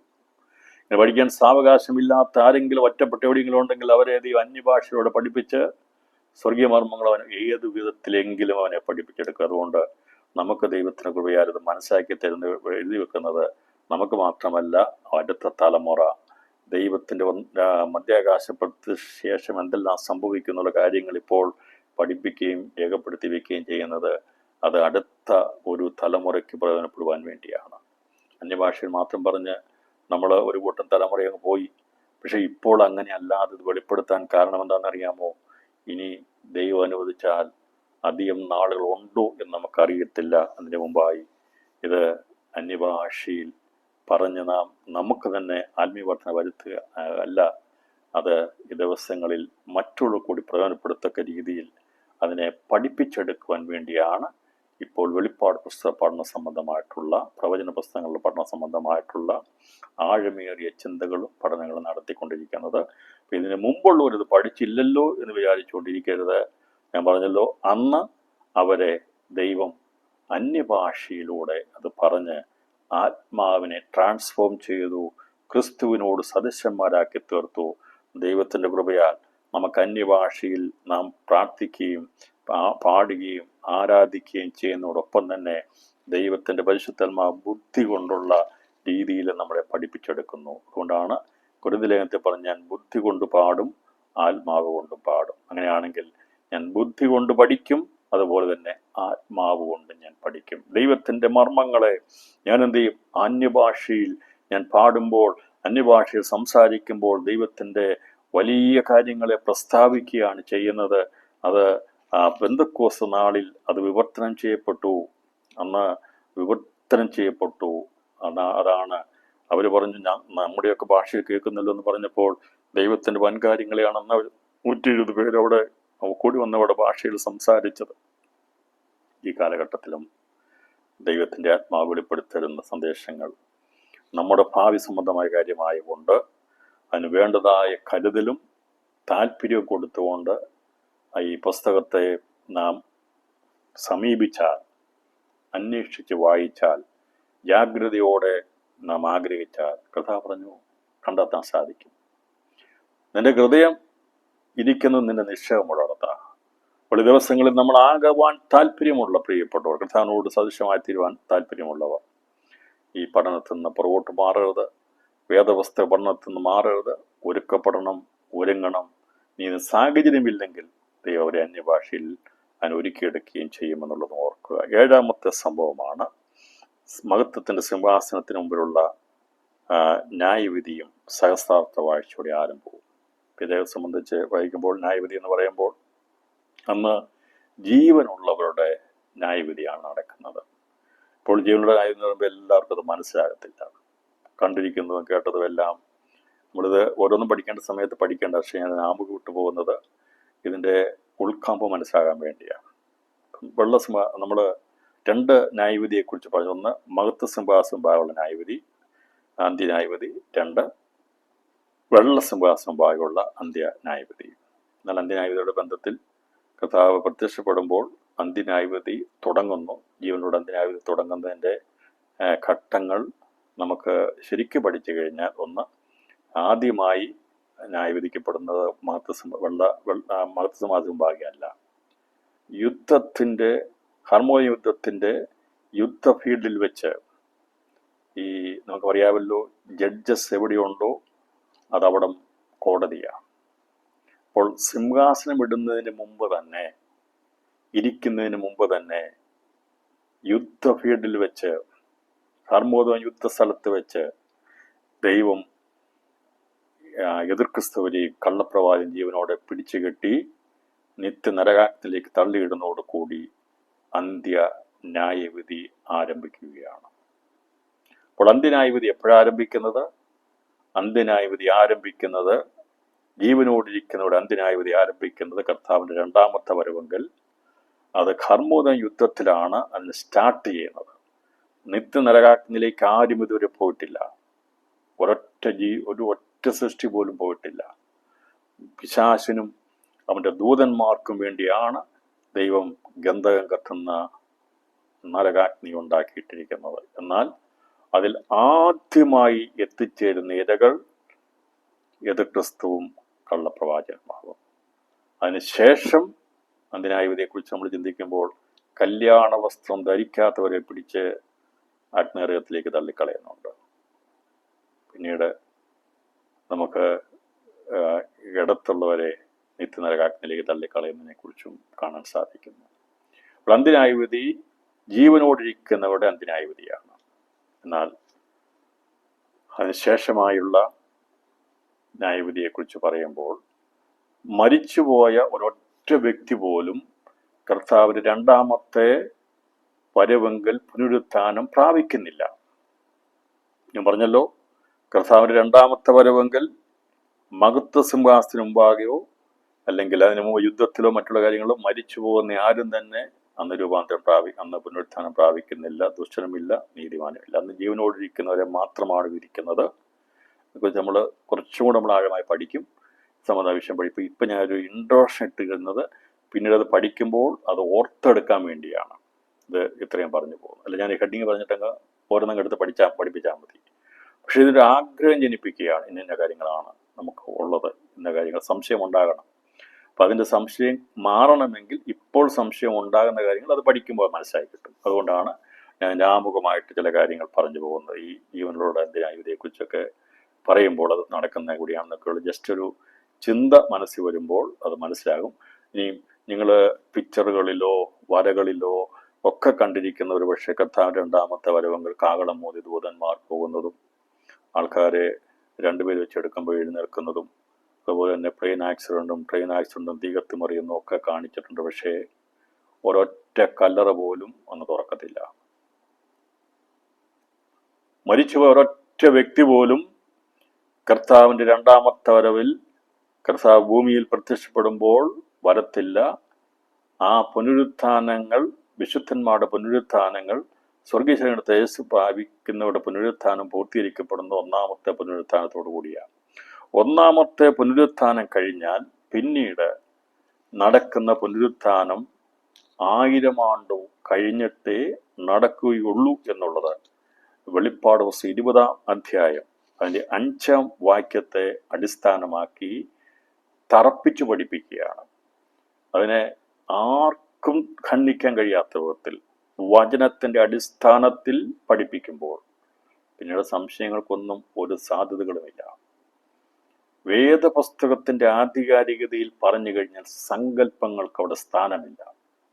അപ്പോൾ 20-ാം അധ്യായം 5-ാം വാക്യത്തിലും ഇയ്യോബിന്റെ പുസ്തകത്തിൽ പറഞ്ഞിട്ടുണ്ട്, ആകാശം ഇല്ലാതെയാകുവോളം അവർ ഉണരുന്നില്ല എന്ന് പറഞ്ഞിട്ടുണ്ട്.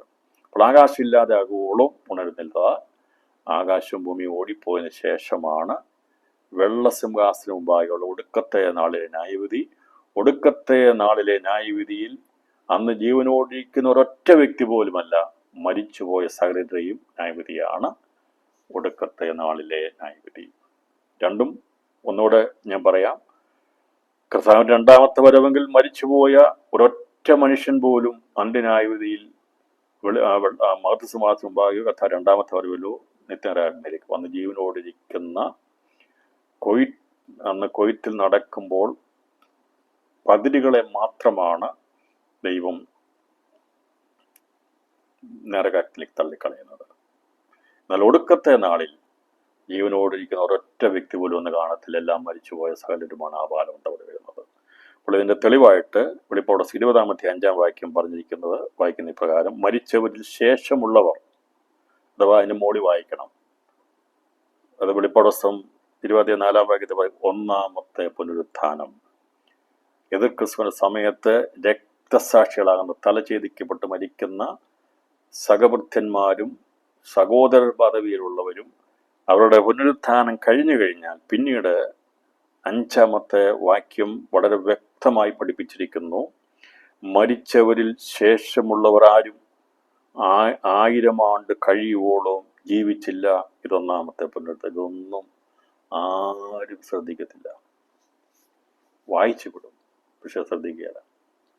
ഈ പറഞ്ഞിരിക്കുന്നത് എന്താണെന്ന് ഒന്ന് ഇരുത്തി ചിന്തിച്ചാൽ, ശരിയായ രീതിയിൽ മനസ്സിലാക്കിയാൽ പിന്നീടൊരു സംശയം ഉണ്ടാകത്തില്ല.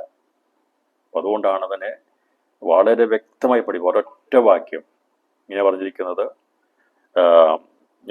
മരിച്ചവരിൽ ശേഷമുള്ളവർ ആരും. അതിൻ്റെ അർത്ഥം എന്താണ്? ഒന്നാമത്തെ പുനരുത്ഥാനം കഴിഞ്ഞു കഴിഞ്ഞാൽ പിന്നീട് ഒരൊറ്റ മനുഷ്യൻ പോലും പുനരുത്ഥാനം പ്രാപിക്കത്തില്ല. പിന്നീടുള്ള പുനരുത്ഥാനം എന്നേ ഉള്ളൂ. ഒടുക്കത്തെ നാളിലാണ് പുനരുത്ഥാനം, സംശയമില്ലല്ലോ. അപ്പോൾ മഹത്വ സിംഹാസനത്തിന് മുമ്പാകെ കല്ലറകൾ എന്നുള്ള ഒരൊറ്റ വ്യക്തി പോലും വരത്തില്ല. സമുദായക്കാർ മറ്റുള്ളവരൊക്കെ പാടുന്നുണ്ട്, നിന്റെ വലഭാഗത്ത് ഞങ്ങളെ നിർത്തണമേ എന്ന്. ഒരു പാടുന്നൊക്കെ തെറ്റായിട്ടുള്ള ചിന്തകളുള്ള പാട്ടുകളാണ്. നിന്റെ മഹത്വം ഉദിക്കുന്ന നാളിൽ നിൽക്കണം അവർ നിൻ വലഭാഗത്തെന്ന് പറഞ്ഞാണ് മരിച്ചവരെ ശവമടക്കുന്നത്. പക്ഷേ ദൈവത്തിൻ്റെ മഹത്വം ഉദിക്കുന്ന ദൈവത്തിൻ്റെ മഹത്വ പ്രത്യക്ഷതയിൽ മരിച്ചുപോയ ഒരൊറ്റ വ്യക്തി പോലും പുനരുത്ഥാനം പ്രാപിക്കത്തില്ല. അന്ന് ജീവനോടിരിക്കുന്ന മനുഷ്യരെയാണ് കർത്താവ് ഇടത്തും വലത്തുമായിട്ട് നിർത്തുന്നത്. വചനത്തിൻ്റെ ആധികാരികതയിലും തെളിവിലുമാണ് പഠിപ്പിക്കുന്നത്. അതുകൊണ്ട് ആരെങ്കിലും തെറ്റായിട്ടുള്ള ചിന്താഗതികളുണ്ടെങ്കിൽ ഈ വചനത്തെ ആധാരമാക്കി പഠിക്കണം, മനസ്സിലാകണം, ഗ്രഹിക്കണം, വിട്ടുകളയണം. അത് മാറ്റണം. ചിന്താഗതിക്ക് മാറ്റമുണ്ടാകണം. നമ്മൾ യഥാർത്ഥ ദൈവസഭ, നമ്മളെ ദൈവം ഉദ്ദേശിച്ചിരിക്കുന്നത് അന്ന് ചെമ്മരിയാടുകളായി വലത്തുഭാഗത്ത് നിൽക്കാൻ വേണ്ടിയുള്ളവരായിട്ടല്ല. നമ്മൾ ആരായിത്തീരാനുള്ളതാണ്? വലത്ത് ഭാഗത്തെ രാജ്ഞി ഓഫീർ തങ്കമണിഞ്ഞു നിൽക്കുന്നു.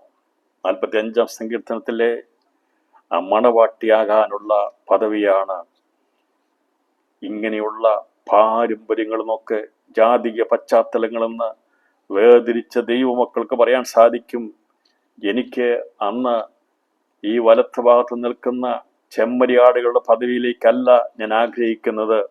45-ാം സങ്കീർത്തനത്തിൽ പ്രേമഗീതത്തിൽ ഒരു ഭാഗമുണ്ട്. അതിൻ്റെ ഭാഗമായിട്ട് തീരുവാനാ ദൈവം ഞങ്ങളെ കണ്ടിരിക്കുന്നത്. എൻ്റെ വലത്ത് ഭാഗത്ത് ഇങ്ങനെയല്ല പറഞ്ഞിരിക്കുന്നത്, അന്തഃപുരത്തിലെ രാജകുമാരി ശോഭാപരിപൂർണിയാകുന്നു. അവളുടെ വസ്ത്രം പൊൻ കസവ് കൊണ്ടുള്ളത്. അവളെ ചിത്രത്തേൽ വസ്ത്രം ധരിപ്പിച്ച് രാജസ്ഥാനിൽ കൊണ്ടുവരും.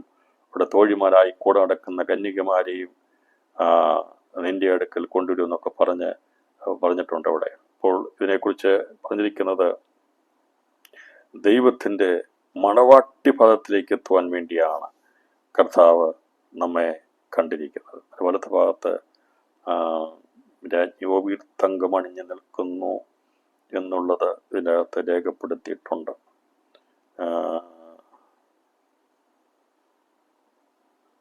അതിൻ്റെ 9-ാം വാക്യം 45-9, നിന്റെ സ്ത്രീ രത്നങ്ങളുടെ കൂട്ടത്തിൽ രാജകുമാരികളുണ്ട്. നിന്റെ വലത്ത് ഭാഗത്ത് രാജ്ഞി ഓഫീർ തങ്കമണിഞ്ഞു നിൽക്കുന്നു. അല്ലയോ കുമാരി, കേൾക്ക, നോക്കുക, ചെവി ചായ്ക്കുക, സ്വജനത്തെയും നിന്റെ പിതൃഭവനത്തെയും മറക്ക. അപ്പോൾ രാജാവ് നിന്റെ സൗന്ദര്യത്തെ ആഗ്രഹിക്കും.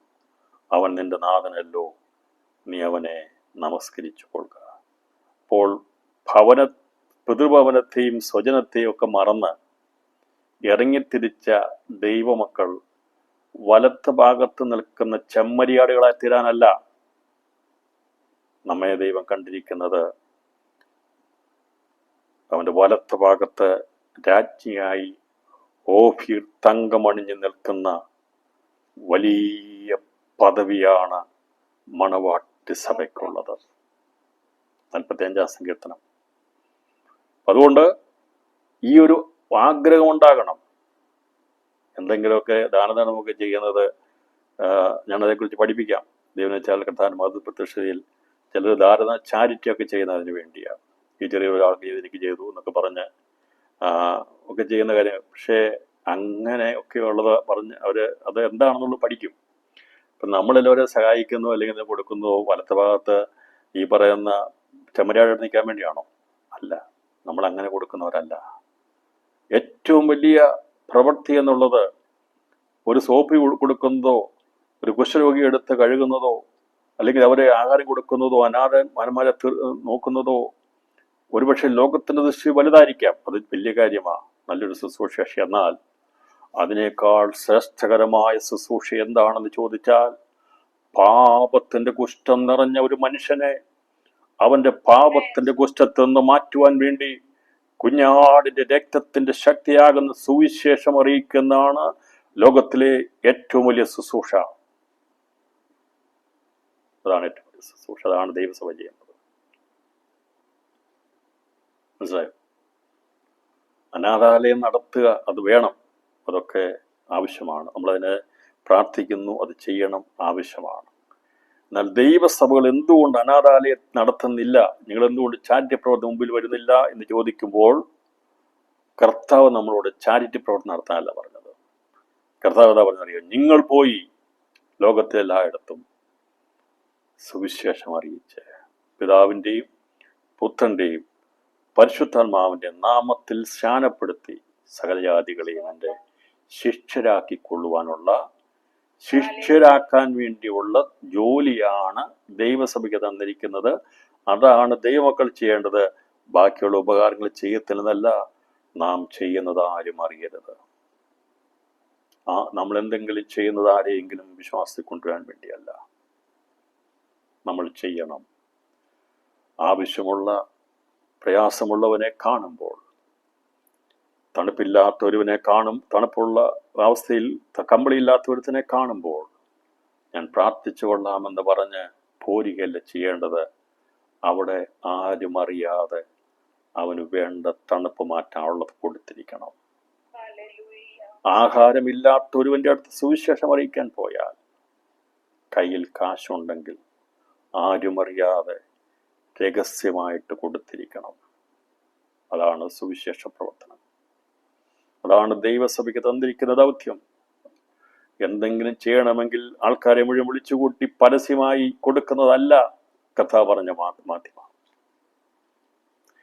അത് ചെയ്യേണ്ടവർ ചെയ്തോട്ടെ, നല്ല കാര്യങ്ങളാണ്. മനുഷ്യനെ നോക്കണേ, നമ്മളെ കൊണ്ട് ചെയ്യാൻ പറ്റാത്ത കാര്യങ്ങളാണ് ചിന്തിക്കരുതെന്നാൽ അതിനേക്കാളൊക്കെ ഏറ്റവും ദുഷ്കരമായ പ്രവൃത്തിയാണ് സുവിശേഷം അറിയിക്കുക എന്നുള്ളത്. ആ ദൗത്യമാണ് സത്യസഭയ്ക്ക് ദൈവം തന്നിരിക്കുന്നത്. മറ്റു കാര്യങ്ങൾ മറന്നു കളയരുതെന്നല്ല, നമ്മളാവോളം സൽപ്രവൃത്തികൾ നാം ചെയ്യണം. അങ്ങനെയാണെങ്കിൽ സുവിശേഷവും സൽപ്രവൃത്തിയും കൂടി ദൈവസഭയെ അലങ്കരിച്ചിരുന്നെങ്കിൽ നമ്മുടെ നാടൊക്കെ എന്നേ സുവിശേഷീകരിക്കപ്പെട്ടേനെ. അതുകൊണ്ട് സുവിശേഷവും സൽപ്രവൃത്തികളും കൂടി രണ്ടും വേണം. സൽപ്രവൃത്തികളും മാത്രമായി യേശുവിനെ പഠിപ്പിക്കാതെ പോകുന്നതല്ല, സത്യവചനമാകുന്ന മനുഷ്യന്റെ പാപത്തെ കുഷ്ഠത്തെ മാറ്റുവാൻ വേണ്ടിയുള്ള സുവിശേഷം അറിയിച്ചിട്ട് വേണ്ടിയവർക്ക് സഹായം വേണ്ടിയവർക്ക് രഹസ്യത്തിൽ അവരെ സഹായിച്ച് മുമ്പോട്ട് പോകുന്നതാണ് യഥാർത്ഥമായി ക്രിസ്തുവിൻ്റെ മാതൃക. കർത്താവ് അതാണ് കാണിച്ചിട്ടുള്ളത്. അതുകൊണ്ട് ഇന്ന് രാത്രിയിൽ ഞാനത് പറഞ്ഞു വന്നത്, ഒരുപാട് പ്രാവശ്യം എത്രയോ വർഷങ്ങളായി ആൾക്കാർ പാടി തെറ്റായ രീതിയിൽ പാടിക്കൊണ്ടിരിക്കുമ്പോൾ നമ്മളെ അതിൽ നിന്നൊക്കെ വിടുവിച്ചത് വലത്ത് ഭാഗത്ത് നിൽക്കുന്ന ചെമ്മരിയാടായി തീരാനാണോ? എങ്കിൽ അന്ന് ഇവിടെ ഇന്ന് ജീവനോടിരിക്കുന്ന ഒരൊറ്റ എണ്ണം പോലും അന്ന് അവിടെ കാണത്തുമില്ല. ഈ പറയുന്ന അന്ന് ജീവനോടിരിക്കുന്ന ആരെങ്കിലും നന്മ പ്രവർത്തികൾ ചെയ്തിട്ടുണ്ടെങ്കിൽ അവർക്കത് കിട്ടും. വലത്ത് ഭാഗത്ത് ഞമ്മ ഇന്ന് ഇതൊക്കെ തെറ്റായ ചിന്താവിവരം കാണാൻ എന്താ? അത് ന്യായവിധിയാണെന്നും അന്ന് നന്മ ചെയ്തവരെ ദൈവം ഉയർപ്പിക്കുന്നൊക്കെയാണ് ചിന്തിച്ചാണ് ഇങ്ങനെ പാടുന്നത്. യഥാർത്ഥമായ അന്ത്യന്യായവിധിയെക്കുറിച്ചുള്ള കാഴ്ചപ്പാടില്ലാത്തതുകൊണ്ട് അങ്ങനെ പാടുന്നത്. അത് തെറ്റാണെന്ന വചനത്തിന്റെ അടിസ്ഥാനത്തിൽ തെളിയിച്ചുകൊണ്ട് ഞാൻ തുടർന്നുള്ള പഠനത്തിലേക്ക് പോവുകയാണ്. ഇപ്പൊ ഇവിടെ അതിന് തെളിവെന്താണ്? 25 വാക്യത്തിൽ പറയുക ഒന്നാമത്തെ പുനരുത്ഥാനം എന്താകുന്നു എന്നുള്ളത് നാം പഠിച്ചു. അതിനുശേഷമായി ഇനി അടുത്തൊരു പുനരുത്ഥാനം ഉണ്ടാകണമെങ്കിൽ 1000 ആണ്ട് കഴിഞ്ഞിട്ടേ നടക്കുകയുള്ളൂ എന്ന് എൻ്റെ കർത്താവ് പറഞ്ഞിട്ടുണ്ടെങ്കിൽ അതങ്ങനെ നടക്കുകയുള്ളൂ. അത് അല്ലാതെ ആര് പഠിപ്പിച്ചാലും പാടിയാലും നടക്കത്തില്ല. വചനം എന്തു പറയുന്നുവോ അത് മാത്രമേ നിവർത്തിയിരിക്കുകയുള്ളൂ. അത് മലയാളത്തിലാണ് പറയുന്നത്. നിങ്ങൾ ഇംഗ്ലീഷ് വായിച്ചാലും തമിഴ് വായിച്ചാലും ഏത് ഭാഷയിൽ വായിച്ചാലും ട്രാൻസ്ലേഷൻ ഒരു മിസ്റ്റേക്ക് വരത്തില്ല. അത് മാറ്റി എഴുതാൻ പാടില്ല. അപ്പോൾ ഒന്നാമത്തെ പുനരുത്ഥാനം സേനാ ദിവസത്തിലെ ഒന്നാമത്തെ പുനരുത്ഥാനം കഴിഞ്ഞു കഴിഞ്ഞാൽ പിന്നീടുള്ള പുനരുത്ഥാനം ഒടുക്കത്തെ നാളിലെ പുനരുത്ഥാനമാണ്. കർത്താവിൻ്റെ രണ്ടാമത്തെ വരവാകുന്ന മഹത്വ പ്രത്യക്ഷ സേനാ ദിവസം കഴിഞ്ഞ ശേഷമാണ്. അതിനുശേഷം നടക്കുന്ന പുനരുത്ഥാനത്തിൽ അന്ന് ന്യായവിധി ഉണ്ടാകുമ്പോൾ ജീവനുള്ളവരെയും മരിച്ചവരെയും ന്യായം വിധിക്കുന്നതെന്ന് പറഞ്ഞിരിക്കുന്നതിനെയാണ്. അതിനെ ജീവനുള്ളവരെയും ജീവനുള്ളതിനെയും മരിച്ചവരെയും എന്ന് പറയുമ്പോൾ അതിൻ്റെ ട്രാൻസ്ലേഷൻ ഒന്ന് മിസ്റ്റേക്കാണ്. അത് ജീവനുള്ളവരെയും മരിച്ചവരെയും എന്നതിൻ്റെ അർത്ഥം ജീവനോടിരിക്കുന്നവരെയും മരിച്ചവരെയും ന്യായം വിധിക്കാൻ അധികാരമുള്ളത് കർത്താവായ യേശു ക്രിസ്തുവിന്. അപ്പോൾ അന്ന് ജീവനോടിരിക്കുന്നവരെ ന്യായം വിധിക്കുന്നത് മഹത്വ സിംഹാസനം ഭാഗമാണെങ്കിൽ, മരിച്ചുപോയ സകലരെയും ന്യായം വിധിക്കേണ്ടത് ഒടുക്കത്തെ നാൾ വെള്ള സിംഹാസനം ഭാഗയാണ്. അതാണ് വെളിപ്പാട് പുസ്തകം 20-ാം അധ്യായം അതിൻ്റെ 11-ാം വാക്യത്തെ പറയാം. ഞാൻ വലിയൊരു വെള്ള സിംഹാസനവും അതിൽ ഒരുത്തൻ ഇരിക്കുന്നതും കണ്ടു. അവന്റെ സന്നിധിയിൽ നിന്ന് ഭൂമിയും ആകാശവും ഓടിപ്പോയി, അവയെ പിന്നെ കണ്ടില്ല. മരിച്ചവർ ആഭാലവൃത്തം സിംഹാസനത്തിന് മുമ്പിൽ നിൽക്കുന്നതും കണ്ടു. ഇവിടെ ആകാശവും ഭൂമിയും ഓടിപ്പോവും. യോ പറഞ്ഞില്ലേ, ആകാശം ഇല്ലാതാകുവോളം അവർ ഉണരുന്നില്ല. യോന പുസ്തകത്തിൽ രേഖപ്പെടുത്തി, ആകാശമില്ലാതെയാകുവോളം അവർ ഉണരുന്നില്ല. ലോകാരംഭത്തിൽ മരിച്ചുപോയ കയ്യിനുൾപ്പെടെ, ഞാൻ കയ്യിനെ ആദ്യത്തെ കഠിനഭാവിയായിട്ട് വെളിപ്പെടുത്തി. ആരാ മരിച്ചുപോയത് എനിക്കറിയത്തില്ല. ലോകാരംഭത്തിൽ ആരാണോ ആദ്യം മരിച്ചുപോയത്, ഹാബേൽ അതിനകത്ത് വരത്തില്ല. ഹാബേൽ ആ 2 സാക്ഷിയുടെ പുനരുത്ഥാനം പ്രാപിക്കും. പഴയ ശ്രേഷ്ഠന്മാരുടെ ഗണത്തിൽപ്പെടുന്ന. ഇനി ലോകാരംഭം മുതൽ ഒടുക്കത്തെ നാൾ വരെയുള്ള മനുഷ്യർ എവിടെയാണെന്നുള്ളത്, എന്ന് പുനരുത്ഥാനം പ്രാപിക്കുന്നുള്ളത് വചനം പഠിച്ചത് നമുക്കറിയാം. കയ്യൻ എപ്പോൾ കാണുമെന്ന് ചോദിച്ചാൽ, കയ്യൻ എന്നാണ് പുനരുത്ഥാനം പ്രാപിക്കുന്നത് ചോദിച്ചാൽ ഉത്തരം ആര് പറയും, എവിടെ പറയും എന്നാ പറയുന്നത്? പറഞ്ഞാൽ മതി. ഉത്തരം ഇതാണ്, കയ്യനൊരു ദിവസം മരിച്ചിട്ടാണ്, കഠിനപാപിയ. അവൻ എന്താ പുനരുത്ഥാനം പ്രാപിക്കുക എന്നാണ്? ഒടുക്കത്തെ നാളിലെ പുനരുത്ഥാനം വരെ അവന്റെ ശരീരം ഉണരുകയില്ല. ഉണരുകയില്ല എന്ന് പറഞ്ഞാൽ അവന്റെ ജീവൻ, അവൻ ഓർമ്മയുണ്ട്, അത് കഠിന യാതന സ്ഥലത്ത് കിടക്കുക, അത് നരകത്തിൽ കിടക്കുക. കയ്യൻ കഠിനയാതനയെ അനുഭവിച്ച് നരകത്തിൽ കിടക്കുക. പാപം ചെയ്ത് ദുഷ്ടദൂതന്മാർ കൂടി അവൻ കിടക്കുക. എന്നാൽ അവന്റെ ശരീരം ഉണരത്തില്ല. ശരീരം ഉണരുന്നത്, അതിനെയാണ് ഉണരുക എന്ന ശരീരം, മണ്ണോട് ചേർന്ന ശരീരം ഉണർന്നു വരുന്നത് പാപം ചെയ്ത ശരീരത്തെ, ദേഹത്തെയും ദേഹിയെയും കൊന്നിട്ട് നരകത്തിൽ തള്ളിക്കളയുന്ന ദൈവത്തെക്കുറിച്ചാണ് പറഞ്ഞിരിക്കുന്നത്. അപ്പോൾ പാപം ചെയ്ത ശരീരത്തെ എഴുന്നേൽപ്പിക്കും. എന്നിട്ട് ആ പാപം ചെയ്ത ദേഹിയെ കൂടി ഉള്ളിലാക്കിയിട്ട് നിത്യ നരകാഗ്നിയിലേക്ക് യേശു കർത്താവ് തള്ളിക്കളയും. അന്ന് വെള്ളസിംഹാസനം മുമ്പാകെ ന്യായവിധി വരെ കയ്യിൻ്റെ ശരീരം ഉണരത്തില്ല. ഇത്രയും തെളിച്ചു പറഞ്ഞിട്ട് ഇനിയും സംശയം ഉണ്ടാകുന്നുണ്ടെങ്കിൽ നിങ്ങൾ അന്ത്യന്യായവിധി എന്ന പുസ്തകം വായിക്കണം. അത് ഡൗൺലോഡ് ചെയ്ത് കഴിഞ്ഞാൽ ഇംഗ്ലീഷ് കിടപ്പുണ്ട്. ഫൈനൽ ജഡ്ജ്മെന്റ് മലയാളം അറിയാത്തവർക്ക് ഇംഗ്ലീഷ് അത് വായിക്കാം. മലയാളത്തെ എഴുതിയിട്ടുണ്ട്. അതേക്കുറിച്ച് അന്ത്യന്യായവിധിയെക്കുറിച്ച് പഠിച്ചാൽ മതി. ഇതേക്കുറിച്ചൊരു പഠനം നടത്തിയിട്ടുണ്ട്. അതുകൊണ്ടാണ് ഈ പറയുന്ന കാര്യങ്ങൾ വളരെ വ്യക്തമായി പറയുന്നത്. ഇനി ഞാൻ ഈ പറയുന്ന കാര്യങ്ങൾ സംബന്ധിച്ച് ഏതെങ്കിലും സംശയം ആർക്കെങ്കിലും എപ്പോഴെങ്കിലും ഉണ്ടാകുകയാണ്, നിങ്ങൾ രാത്രി 11 മണിക്കെടുത്ത് വായിക്കുക, നിങ്ങൾക്ക് സംശയം ഉണ്ടായി, നിങ്ങൾ നേരം വിളിക്കാൻ വേണ്ടി കാത്തിരിക്കണ്ട. നിങ്ങൾക്ക് ആ സമയം തന്നെ എന്നെ വിളിക്കാം. ഒരു കുഴപ്പമില്ല, എനിക്കൊരു പ്രശ്നമില്ല. 12 മണിക്ക് നിങ്ങൾക്കൊരു സംശയം ഉണ്ടായി, വായിച്ചു മനസ്സിലായില്ല, പഠിപ്പിച്ചത് മനസ്സിലായില്ല, നിങ്ങൾക്ക് എന്നെ വിളിക്കാം. ഒരു കുഴപ്പമില്ല. എനിക്ക് രാത്രി ഡിസ്റ്റർബ് ചെയ്യുന്നതോ എഴുന്നേൽക്കുന്നതിനെ കുറിച്ചൊന്നും എനിക്കൊരു ഭയമില്ല. എനിക്ക് സന്തോഷമേ ഉള്ളൂ. ആർക്കും വിളിക്കാം. ഞാൻ ആ സമയത്തത് ദൈവകൃപയാൽ വെളിപ്പെടുത്തരാം. കാരണം ഇത് സംബന്ധമായിട്ടുള്ള പഠനം ദൈവാത്മാവ് എന്നെ പഠിപ്പിച്ചിരിക്കുന്നതുകൊണ്ട് ഏത് അർദ്ധരാത്രി വിളിച്ച് ചോദിച്ചാലും അതിൻ്റെ മറുപടി പറയാനുള്ള ഉത്തരവാദിത്വം ദൈവത്തിൽ നിന്ന് ശക്തമാക്കിയിട്ടുണ്ട്. അതുകൊണ്ടാണ് പറഞ്ഞത്, നിങ്ങൾ നാളെ രാവിലെ തന്നെ അത് വയ്ക്കേണ്ട. ഇന്ന് രാത്രിയിൽ ആ സംശയം ഉണ്ടാകുന്നെങ്കിൽ ഇന്ന് രാത്രി നിങ്ങൾക്കത് വിളിച്ച് ചോദിക്കാം. കാരണം നിങ്ങൾ കിടന്നുറങ്ങുന്നതിന് മുമ്പായി ആ സംശയം തീർത്തിട്ട് കിടന്നാൽ മതി. അപ്പം അങ്ങനെ അത്രമാത്രം ഉത്തരവാദിത്തോടു കൂടിയാണ് ഇത് പഠിപ്പിക്കുന്നത്. അതുകൊണ്ട് എനിക്കറിയാം, നൂറ്റാണ്ടുകളായി പഠിപ്പിച്ചു വരുന്ന തെറ്റായ ചിന്താഗതികളെ അത് നേരായ ദിശയിലേക്ക് പഠിപ്പിക്കുമ്പോൾ നിരവധി തടസ്സങ്ങൾ, എതിരുകൾ ഉണ്ടാകും. പക്ഷേ എത്ര എതിരുണ്ടായാലും സത്യം വെളിപ്പെടേണ്ട സമയത്ത് സത്യം വെളിപ്പെടുത്തും. അത് ദൈവത്തിൻ്റെ പരിശുദ്ധാത്മാവിൻ്റെ ഇഷ്ടത്തിനാണ് വെളിപ്പെടുത്തുന്നത്. അതുകൊണ്ട് സംബന്ധമായിട്ട് ആർക്കെങ്കിലും സംശയമുണ്ടാകുകയാണെങ്കിൽ, നിങ്ങൾ പറഞ്ഞിട്ട് ആർക്കെങ്കിലും സംശയം ഉണ്ടാകുകയാണെങ്കിൽ, ദയവായിട്ട് അവർക്ക് മനസ്സിലാക്കാൻ പറ്റുന്നില്ലെങ്കിൽ നിങ്ങൾ ദയവായിട്ട് എന്നെ വിളിച്ചാൽ മതി. അല്ലെങ്കിൽ ഞാൻ പറഞ്ഞിരിക്കുന്ന പുസ്തകങ്ങൾക്ക് വായിക്കാൻ കൊടുത്താൽ മതി. അല്ലെങ്കിൽ അത് ആരും വാങ്ങിക്കേണ്ട, പുസ്തകം വാങ്ങിക്കാൻ വേണ്ടി വരണ്ട. അത് www.preciouscallingministries.com എന്ന വെബ്സൈറ്റിൽ ഈ പുസ്തകങ്ങൾ അപ്ലോഡ് ചെയ്തിട്ടുണ്ട്.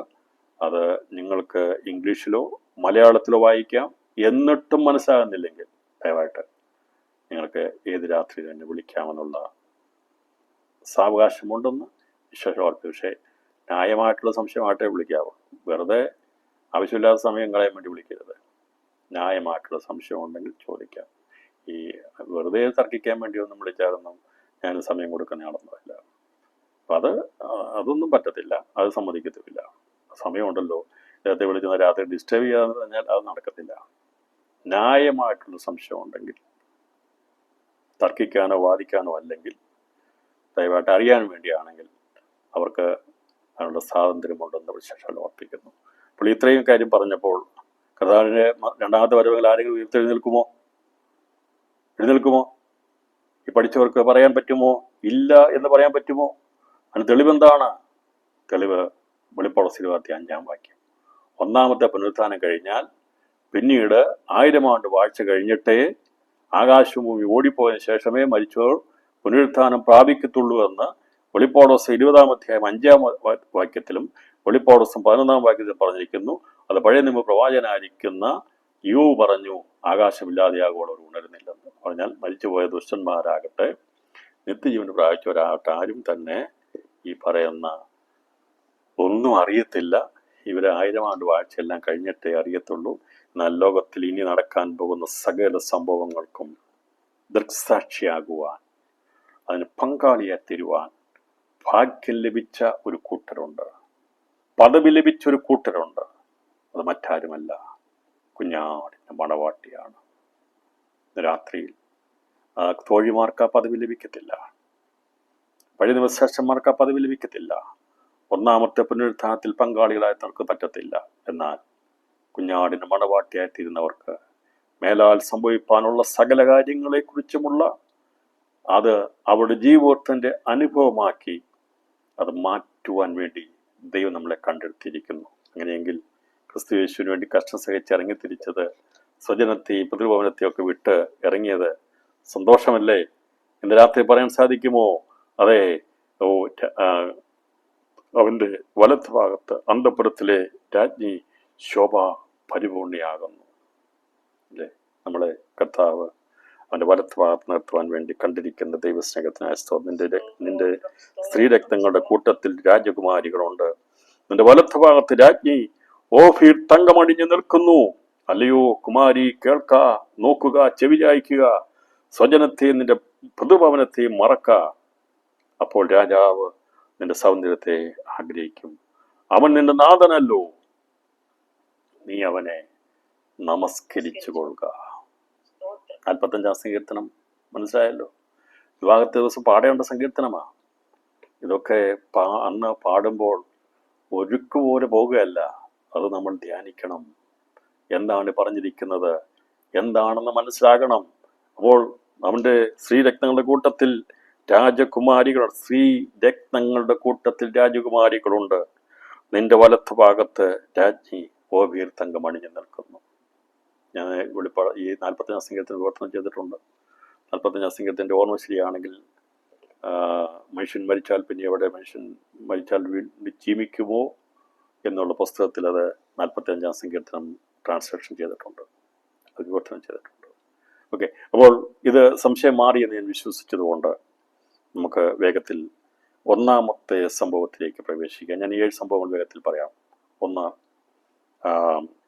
ലോകാവസാനം എന്ന കൊയ്ത്തിൽ വൃതന്മാരെ ചേർക്കുന്നത്.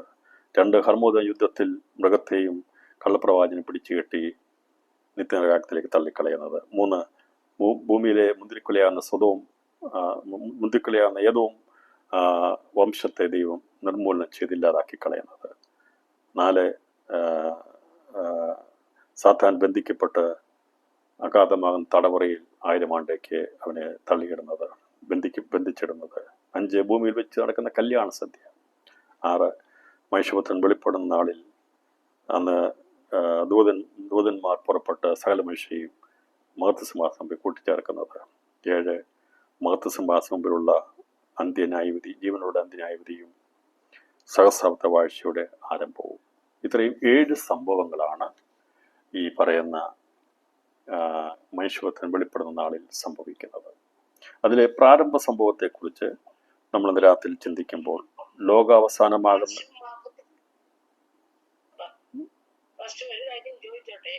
ഇപ്പം ചോദിക്കണ്ട ആൻറ്റി, പിന്നെ ചോദിച്ചാൽ മതി.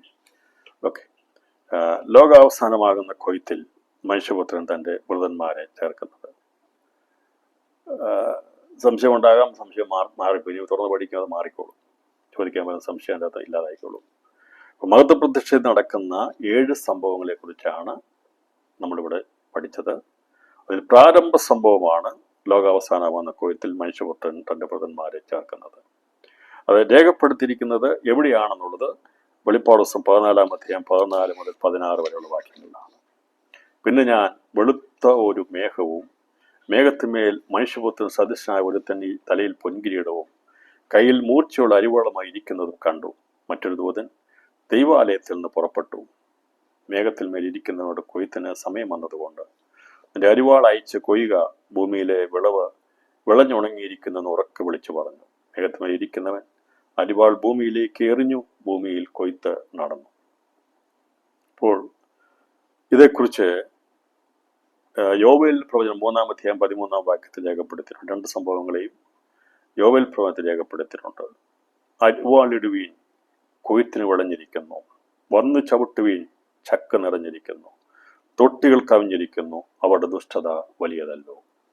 യോവേൽ പ്രവചനം 3-ാം അധ്യായം 13-ാം വാക്യത്തിൽ രേഖപ്പെടുത്തിയിരിക്കുന്നത് അരിവാളിടുവീൻ, കൊയ്ത്തിന് വിളഞ്ഞിരിക്കുന്നു എന്നത് ഭൂമിയിൽ വിളവ് ശേഖരിനെ കുറിച്ചാകുമ്പോൾ വന്ന് ചവിട്ടുവീൻ, ചക്ക നിറഞ്ഞിരിക്കുന്നു എന്ന് പ്രവചിച്ചിരിക്കുന്ന ദുഷ്ടന്മാരായ ഏതോ നിവാസികളെ ദൈവമതിച്ചു കളയുന്നു. അപ്പോൾ ഈ ഒരൊറ്റ പ്രവചനത്തിൽ 3-ാം അധ്യായം 13-ാം വാക്യത്തിൽ 2 സംഭവങ്ങളാണ് സംഭവിക്കുന്നത്. ഒന്ന്, മൃതന്മാരെ ചേർക്കുന്നതും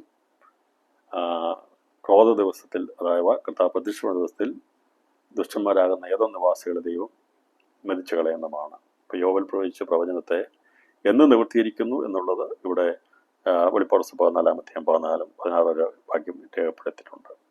മർക്കോസിന്റെ സുവിശേഷത്തിൽ അതിൻ്റെ 4-ാം അധ്യായം 26 മുതൽ 29 വാക്യങ്ങളിൽ രേഖപ്പെടുത്തിയിരിക്കുന്നത് ദൈവരാജ്യത്തെക്കുറിച്ച് ഒരു ഉപമ കർത്താവ് പറഞ്ഞു. ദൈവരാജ്യം ഒരു മനുഷ്യൻ മണ്ണിൽ വിത്തെറിഞ്ഞ ശേഷം രാവു പകൽ ഉറങ്ങിയും എഴുന്നേറ്റും ഇരിക്കെ അവൻ അറിയാതെ വിത്ത് മുളച്ച് വരുന്നത് പോലെ ആകുന്നു. ഭൂമി സ്വയമായി മുമ്പേ ഞാറും, പിന്നെ കതിരും, പിന്നെ കതിലിൽ നിറഞ്ഞ മണിയും ഇങ്ങനെ വിളയുന്നു. ധാന്യം വിളയുമ്പോൾ കൊയ്ത്തായതുകൊണ്ട് അവൻ ഉടനെ അരിവാൾ വയ്ക്കുന്നു. മർക്കോസ് സുവിശേഷം 4-ാം അധ്യായം 26-29 വാക്യങ്ങൾ. അപ്പോൾ ദൈവരാജ്യവും ദൈവസഭയും തമ്മിൽ വ്യത്യാസമുണ്ട്.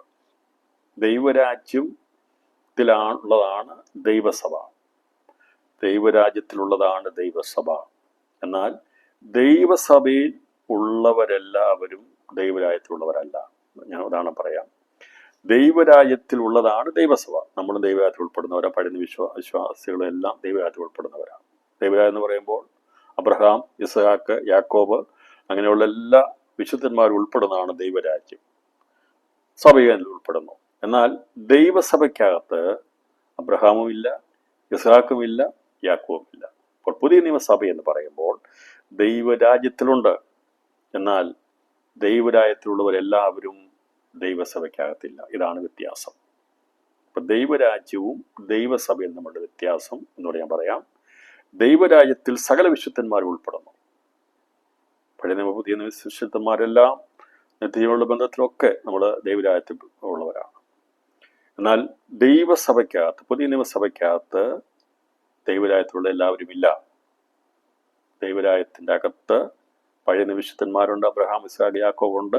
എന്നാൽ കർത്താവിൻ്റെ മണവാട്ടി സഭയ്ക്കകത്ത് അബ്രഹാമും ഇല്ല, ഇസ്ഹാക്കും ഇല്ല, യാക്കോബും ഇല്ല. അങ്ങനെയാണെങ്കിൽ അവരെക്കാളൊക്കെ ശ്രേഷ്ഠകരമായ പദവി പ്രാപിപ്പാൻ നമുക്കെന്താ യോഗ്യത, പ്രിയപ്പെട്ടവരെ? ഇന്ന് രാത്രിയിൽ ഈ വചനം കേൾക്കുമ്പോൾ നമ്മെ തന്നെ ഏൽപ്പിച്ചു കൊടുക്കണം. നമുക്കറിയാം, ഉൽപ്പത്തി പുസ്തകം 12-ാം അധ്യായം പഠിക്കാൻ തുടങ്ങിക്കഴിഞ്ഞാൽ അതിൻ്റെ 17, 18, 10, 22, 23 അധ്യായം വരെയുള്ള അധ്യായങ്ങൾ അബ്രഹാമിനെ കുറിച്ച് മാത്രമുള്ള കാര്യങ്ങളാണ്. പിന്നീട് ഇസ്ഹാക്കിനെ കുറിച്ചുള്ള കാര്യങ്ങൾ അതിനുശേഷമായി ബാക്കിയുള്ള 50-ാം അധ്യായം വരെ നമ്മൾ പഠിക്കുമ്പോൾ 28-ാം അധ്യായം മുതൽ 22 അധ്യായങ്ങൾ യാക്കോബിനെ കുറിച്ച് മാത്രം രേഖപ്പെടുത്തിയ പ്രധാന കാര്യങ്ങളാണ്. ഈ 3 വ്യക്തികളെ കുറിച്ചാണ് ഉൽപ്പത്തി പുസ്തകം 11-ാം അധ്യായം കഴിഞ്ഞാൽ പിന്നീട് 12-ാം അധ്യായം മുതൽ 50-ാം അധ്യായം വരെ എടുത്ത് പഠിച്ചാൽ അതിൻ്റെ അകത്ത് ഈ അബ്രഹാമിനെയും ഇസ്ഹാക്കിനെയും യാക്കോബിനെയും കുറിച്ച് സംബന്ധിച്ച് അവരെ കേന്ദ്രീകരിച്ച് എഴുതിയിരിക്കുന്നതാണ് ഉൽപ്പത്തി പുസ്തകം, അല്ലേ? അത്രമാത്രം വേദപുസ്തകത്തിൽ പ്രാധാന്യതയുള്ള അബ്രഹാമിനേക്കാൾ, ഇസ്ഹാക്കിനേക്കാൾ, യാക്കോബിനേക്കാൾ പ്രാധാന്യതയുള്ളവരാണ് ഇപ്പോൾ സുപ്രസാദ കാലത്ത് കുഞ്ഞാടിൻ്റെ തിരുരക്തത്താൽ വിലയ്ക്ക് വാങ്ങപ്പെട്ട സ്വജനത്തെയും പിതൃഭവനത്തെയും മറന്ന് നാഥനെ നമസ്കരിക്കുന്ന, ആരാധിക്കുന്ന ദൈവസഭയുടെ പദവി ഇതിനേക്കാളൊക്കെ വലുതാണ്. അതുകൊണ്ട് ഈ സ്വർഗീയ വിളിക്ക് ഓഹരിക്കാരായതുകൊണ്ട് ഈ വിളിക്കനുസരിച്ച് ജീവിച്ചത് പ്രാപിച്ചെടുക്കുവാൻ ഞാനും നിങ്ങളും ഒന്നുമല്ല. പക്ഷേ നമ്മുടെ പേരിൽ ഇവിടെ പുസ്തകങ്ങളൊന്നും രേഖപ്പെടുത്തിയിട്ടില്ല. പക്ഷേ നമ്മളെക്കുറിച്ചാണ് പുതിയ നിയമത്തിൽ യേശു ക്രിസ്തു വന്നപ്പോൾ പറഞ്ഞത്, പഴയ നിയമത്തിൽ മർമ്മമായി പറഞ്ഞത്. അതെ, മനുഷ്യനെ സൃഷ്ടിച്ചപ്പോൾ, ആദത്തിൽ നിന്ന് ഹവ്വയെ വേർതിരിച്ചപ്പോൾ അവിടെ എന്നെയും നിങ്ങളെയും കണ്ടുകൊണ്ടാണ് കർത്താവ് ആദത്തിൽ നിന്ന് ഹവ്വയെ വേർതിരിച്ചത്. സഭയോടുള്ള ബന്ധത്തിലാണ് അവിടെ ആദമും ഹവ്വയും രണ്ടായി വേർതിരിഞ്ഞതെങ്കിൽ അത്രമാത്രം ശ്രേഷ്ഠമേറിയ പദവിയാണ് ഈ പുഴുക്കളാകുന്ന നമുക്ക് ദൈവം നൽകുന്നത്. അതുകൊണ്ടാണ് ഭക്തന്മാർ പാടിയത്. എത്രയോ ആശ്ചര്യകരമായ കാര്യമല്ലേ? അബ്രഹാമിനേക്കാൾ, ഇസ്ഹാക്കിനേക്കാൾ, മോശയേക്കാൾ ഒക്കെ ഉള്ള പദവി അവർക്കാർക്കും സിംഹാസനത്തിരിപ്പാനുള്ള ഭാഗ്യമില്ല. അവർക്ക് നിൽക്കുന്നവരാ ദൈവത്തിന്റെ സന്നിധി നിൽക്കുന്ന ഒലിവ് വൃക്ഷങ്ങളാണ്. എന്നാൽ ദൈവത്തോടു കൂടെ അവന്റെ സിംഹാസനത്തിൽ ഇരിപ്പാൻ ഭാഗ്യം ലഭിച്ചിട്ടുള്ളവരാണ് ഈ കാലഘട്ടങ്ങളിൽ ജീവിച്ചിരിക്കുന്നത്. അതുകൊണ്ട് നമ്മുടെ ജീവിതം എന്തിന് ജനിച്ചു എന്ന് വിലപിക്കരുത്. വേദനയും പ്രയാസം കർഷകരും വിചാരിക്കും, കർത്താവ് എന്തിനാ ജീവിതം, ഇങ്ങനൊരു ജീവിതം വേണ്ടായിരുന്നു എന്നൊക്കെ നമ്മൾ പലപ്പോഴും പറഞ്ഞിട്ടുണ്ട്, ചോദിച്ചിട്ടുണ്ട്, മടുത്തു പോയിട്ടുണ്ടെന്ന രാത്രി പ്രത്യാശയും പകരുക. രാത്രി ദൈവാത്മ പറയുക, അന്ന് നീ പുലമ്പിയത്, വിഷമിച്ചത്, വേദനപ്പെട്ടത്, നിന്നെ സ്ത്രീ രക്തങ്ങളുടെ കൂട്ടത്തിൽ ഒരുപാട് പേരുണ്ടെങ്കിലും അതിലെല്ലാം ശ്രേഷ്ഠമേറിയ എൻ്റെ പുത്രൻ്റെ രാജ്ഞിയായി അവൻ്റെ വലത്ത് ഭാഗത്ത് നിർത്താൻ വേണ്ടിയാ ഞാൻ നിങ്ങളെ കണ്ടിരിക്കുന്നതെന്ന് പരിശുദ്ധാത്മാവിന്ന് നമ്മളോട് ദൂതറിയിക്കുമ്പോൾ പ്രത്യാശയോടെ വേണം ദൈവത്തേക്ക് നോക്കി പറയേണ്ടത്, കർത്താവേ, എന്നാണ് അവിടുന്ന് വന്ന് ഞങ്ങളെ ചേർക്കുവാൻ പോകുന്നത്. രാത്രിയിൽ സമയം തീർന്നുകൊണ്ട് ഞാൻ മുഴുവൻ ഭാഗം എടുക്കാൻ ആഗ്രഹിക്കുന്നില്ല. അപ്പോൾ ഇവിടെ പറഞ്ഞിരിക്കുന്ന ദൈവരാജ്യം അത് കതിൽ നിറഞ്ഞ മണിയും ഇങ്ങനെ വിളയുന്നു. ധാന്യം വിളയുമ്പോൾ കൊയ്ത്തായതുകൊണ്ട് അവൻ ഉടനെ അരിവാൾ വയ്ക്കുന്നു. ഇപ്പോൾ ഈ അരിവാൾ വയ്ക്കുന്നു എന്ന് കർത്താവ് പറഞ്ഞെങ്കിൽ എപ്പോഴാണ് ഈ അരിവാൾ വയ്ക്കുന്നത് എന്നുള്ളത് നമ്മൾ അന്വേഷിച്ച് വായിച്ച് കണ്ടുപിടിച്ചു പോകുമ്പോൾ നമുക്ക് കാണാൻ സാധിക്കുന്ന എവിടെ നമ്മൾ എത്തിച്ചേരുന്നത് വെളിപ്പാട് ദിവസം 14-ാം അധ്യായം 14-15 വാക്യങ്ങളിലാണ്, അല്ലേ? അവർക്ക് വിളിച്ചു പറഞ്ഞു, മേഘത്തിലിരിക്കുന്നവൻ അരിവാൾ ഭൂമിയിലേക്ക് എറിഞ്ഞു, കൊയ്ത്ത് നടന്നു. എന്തുകൊണ്ടാണ് മേഘത്തിൽ ഇരിക്കുന്ന ദൈവപുത്രനായിരിക്കുന്ന ക്രിസ്തുവാകുമ്പോൾ ഒരു ദൂതൻ വന്ന് പറയുന്നത് എന്നുള്ള സംശയമുണ്ടാകാം. അതെന്താണെന്നുള്ളത് ഇന്നലെ നമുക്കത് കുറിച്ച് ചിന്തിക്കുമ്പോൾ മത്തായി സുവിശേഷം 24-ാം അധ്യായം 36-ാം വാക്യത്തിൽ പറഞ്ഞിട്ടുണ്ട്, തൻ്റെ വൃതന്മാരെ ചേർക്കുന്നത് ആ നാളും നാഴികയും സംബന്ധിച്ച് സ്വർഗത്തിലെ ദൂതന്മാരോ പുത്രൻ പോലുമോ അറിയുന്നില്ല എന്നാണ് കർത്താവ് പറഞ്ഞത്. മത്തായി 24:36 കർത്താവ് പറഞ്ഞു, ഏത് നാളിലാണ് വൃതന്മാരെ വന്ന് ചേർക്കുന്നത് എന്നുള്ളത് നാളും നാഴിയും അറിയത്തില്ല. കാലമറിയാം, പക്ഷേ നാളും നാഴിയും അറിയത്തില്ല. എന്നാൽ കർത്താവിൻ്റെ മധ്യാകാശ വരവിനെ കുറിച്ച് നമുക്ക് കാലമറിയത്തില്ല, നാളറിയത്തില്ല. ലക്ഷണങ്ങൾ നമ്മൾ കണ്ടു തുടങ്ങിയെന്ന് പറയാറുണ്ട്. പക്ഷെ ഇന്ന നാളിൽ ഇന്ന നാഴികയ്ക്ക് വരുമെന്ന് പറയാൻ പറ്റത്തില്ല. എന്നാൽ കർത്താവിൻ്റെ രണ്ടാമത്തെ വരവിനെ കുറിച്ച് കാലങ്ങളെ പഠിച്ച് അന്ന് മനസ്സിലാക്കിയെടുക്കാൻ സാധിക്കും. സഭ എടുക്കപ്പെട്ടു കഴിഞ്ഞാൽ എഴുതി വെച്ചു 3.5 വർഷം സാത്താനിക മഹോത്തരം, 1260 ദിവസം. അടുത്ത 3.5 വർഷം എതിർക്രിസ്തുവിന്റെ ഭരണം, അങ്ങനെ 7 വർഷം. അതിനുശേഷമായി ദാനിയേൽ പ്രവചനത്തിൽ പറഞ്ഞിരിക്കുന്ന ഒരു മാസം മുതൽ 2.5 മാസം വരെയുള്ള സമയമുണ്ട്. ആ നാളുകളെയാണ് ദൈവം ചുരുക്കും എന്ന് പറഞ്ഞിരിക്കുന്നത്. വൃതന്മാർ നിമിത്തമോ നാളുകളെ ചുരുക്കുമെന്ന് പറഞ്ഞിരിക്കുന്നത് മർമ്മമായി ദാനിയേൽ പ്രവചനത്തിൽ രേഖപ്പെടുത്തിയിട്ടുണ്ട്. എത്ര ദിവസം വരെ ചുരുക്കപ്പെടും, എന്നു മുതൽ എന്ന് വരെ എന്നുള്ളതിൻ്റെ കണക്ക് ദാനിയേൽ പ്രവചനം 12-ാം അധ്യായം അതിൻ്റെ 12, 13 വാക്യങ്ങളിൽ രേഖപ്പെടുത്തിയിരിക്കുന്നു. അതിൻ്റെ 11 മുതൽ വാക്യങ്ങൾ വായിക്കുമ്പോൾ നിരന്തര ഹോമയാഗം നിർത്തലാക്കുകയും ശൂന്യമാകുന്ന മ്ലേച്ഛ വിപത്തെ പ്രതിഷ്ഠിക്കുകയും ചെയ്യുന്ന കാലം മുതൽ 1290 ദിവസം ചെല്ലും എന്ന് പറഞ്ഞാൽ ഈ മ്ലേച്ഛതാ ബിംബം എന്ന് പറയുന്നത് എതിർക്രിസ്തുവാണ്. 3.5 വർഷത്തെ സാത്താനിക മഹോദ്രവം, സാത്താൻ ഇവിടെ കടന്നു വന്ന അവൻ്റെ പ്രതിനിധിയായിരിക്കുന്ന എതിർക്രിസ്തുവിനെ ഭൂമിയുടെ ഭരണം ഏൽപ്പിക്കാൻ വേണ്ടി നടത്തുന്ന സകല കയ്യാങ്കളിയുമാണ് 3.5 വർഷത്തെ സാത്താനിക മഹോദ്രവം. അതിനുശേഷമായി ഈ മ്ലേച്ഛതാ ബിംബം നശിപ്പിക്കുന്നതിനായ എതിർക്രിസ്തുവിനെ വാഴിക്കുന്നത് മുതൽ 1290 ദിവസമായി. നമുക്കറിയാം 3.5 വർഷം എന്ന് പറയുമ്പോൾ 1260 ദിവസമാണ്. അപ്പോൾ എന്ന് വരെ ചെല്ലാം എന്ന് ചോദിച്ചാൽ 1290 ദിവസം വരെ. എന്നിട്ട് പറയുകയാണ് 1335 ദിവസത്തോളം കാത്ത് ജീവിച്ചിരിക്കുന്ന ഭാഗ്യവാൻ എന്ന് പറയാണ്. ഈ 3.5 വർഷം വളരെ പ്രതികൂലമായ സമയമാണ്, ഈറ്റുനോവിൻ്റെ കാലമാണ്. അത് കഴിഞ്ഞിട്ട് ഈ 30 ദിവസം മുതൽ 2.5 മാസം വരെയുള്ള കാലം ഇതുവരെ ലോകാരം മുതൽ ഉണ്ടായിട്ടില്ലത് ഇനിമേൽ ഉണ്ടാകാത്ത വലിയ കഷ്ടത ഉണ്ടാകും. ആ നാളുകളെ ദൈവം ചുരുക്കും. അത് ചുരുക്കിട്ടുന്നില്ല എങ്കിൽ ഒരു മനുഷ്യൻ പോലും നിലനിൽക്കത്തിൽ, വിശ്വാസം നിൽക്കുന്നതുകൊണ്ട് കർത്താവ് പറഞ്ഞത് മനുഷ്യപുത്രൻ ഭൂമിയിൽ പ്രത്യക്ഷപ്പെടുമ്പോൾ വിശ്വാസം കണ്ടെത്തുമോ എന്ന് ചോദിച്ചത്.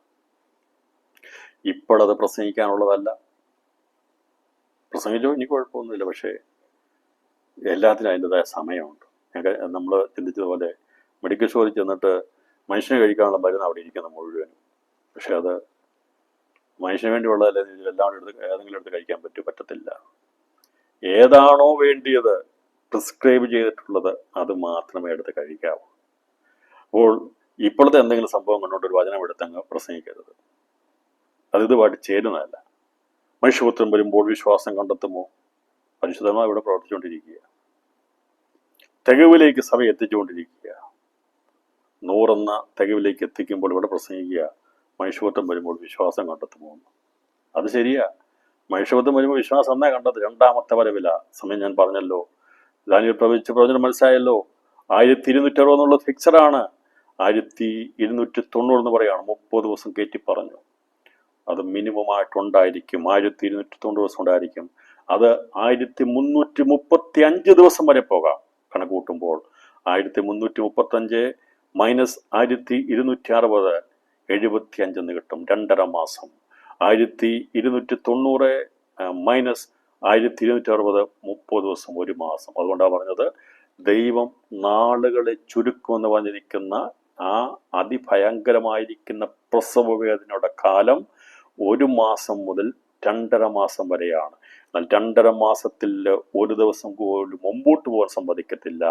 75 ദിവസത്തു നിന്ന് 74-ലോ 73-ലോ 72-ലോ 71-ലോ 70-ലോ പുറകോട്ട് നമ്മളെ എണ്ണം പഠിപ്പിച്ചിട്ടില്ലേ? എണ്ണി പുറകോട്ട് പോലെ. അപ്പോൾ 75 എണ്ണി പുറകോട്ട് പോന്നു കഴിഞ്ഞാൽ അത് 30 വന്ന് നിൽക്കും. 30 ദിവസം 29 ദിവസം കുറയ്ക്കത്തില്ല.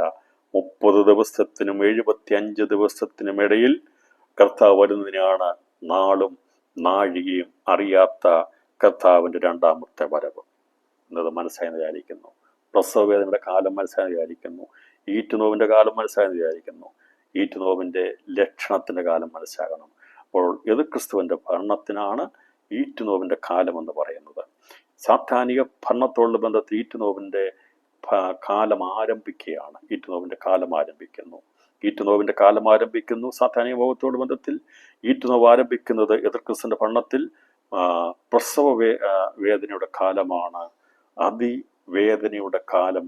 അത് ഇതുവരെ ഉണ്ടാകാത്തൊരു കാലഘട്ടമാണ്.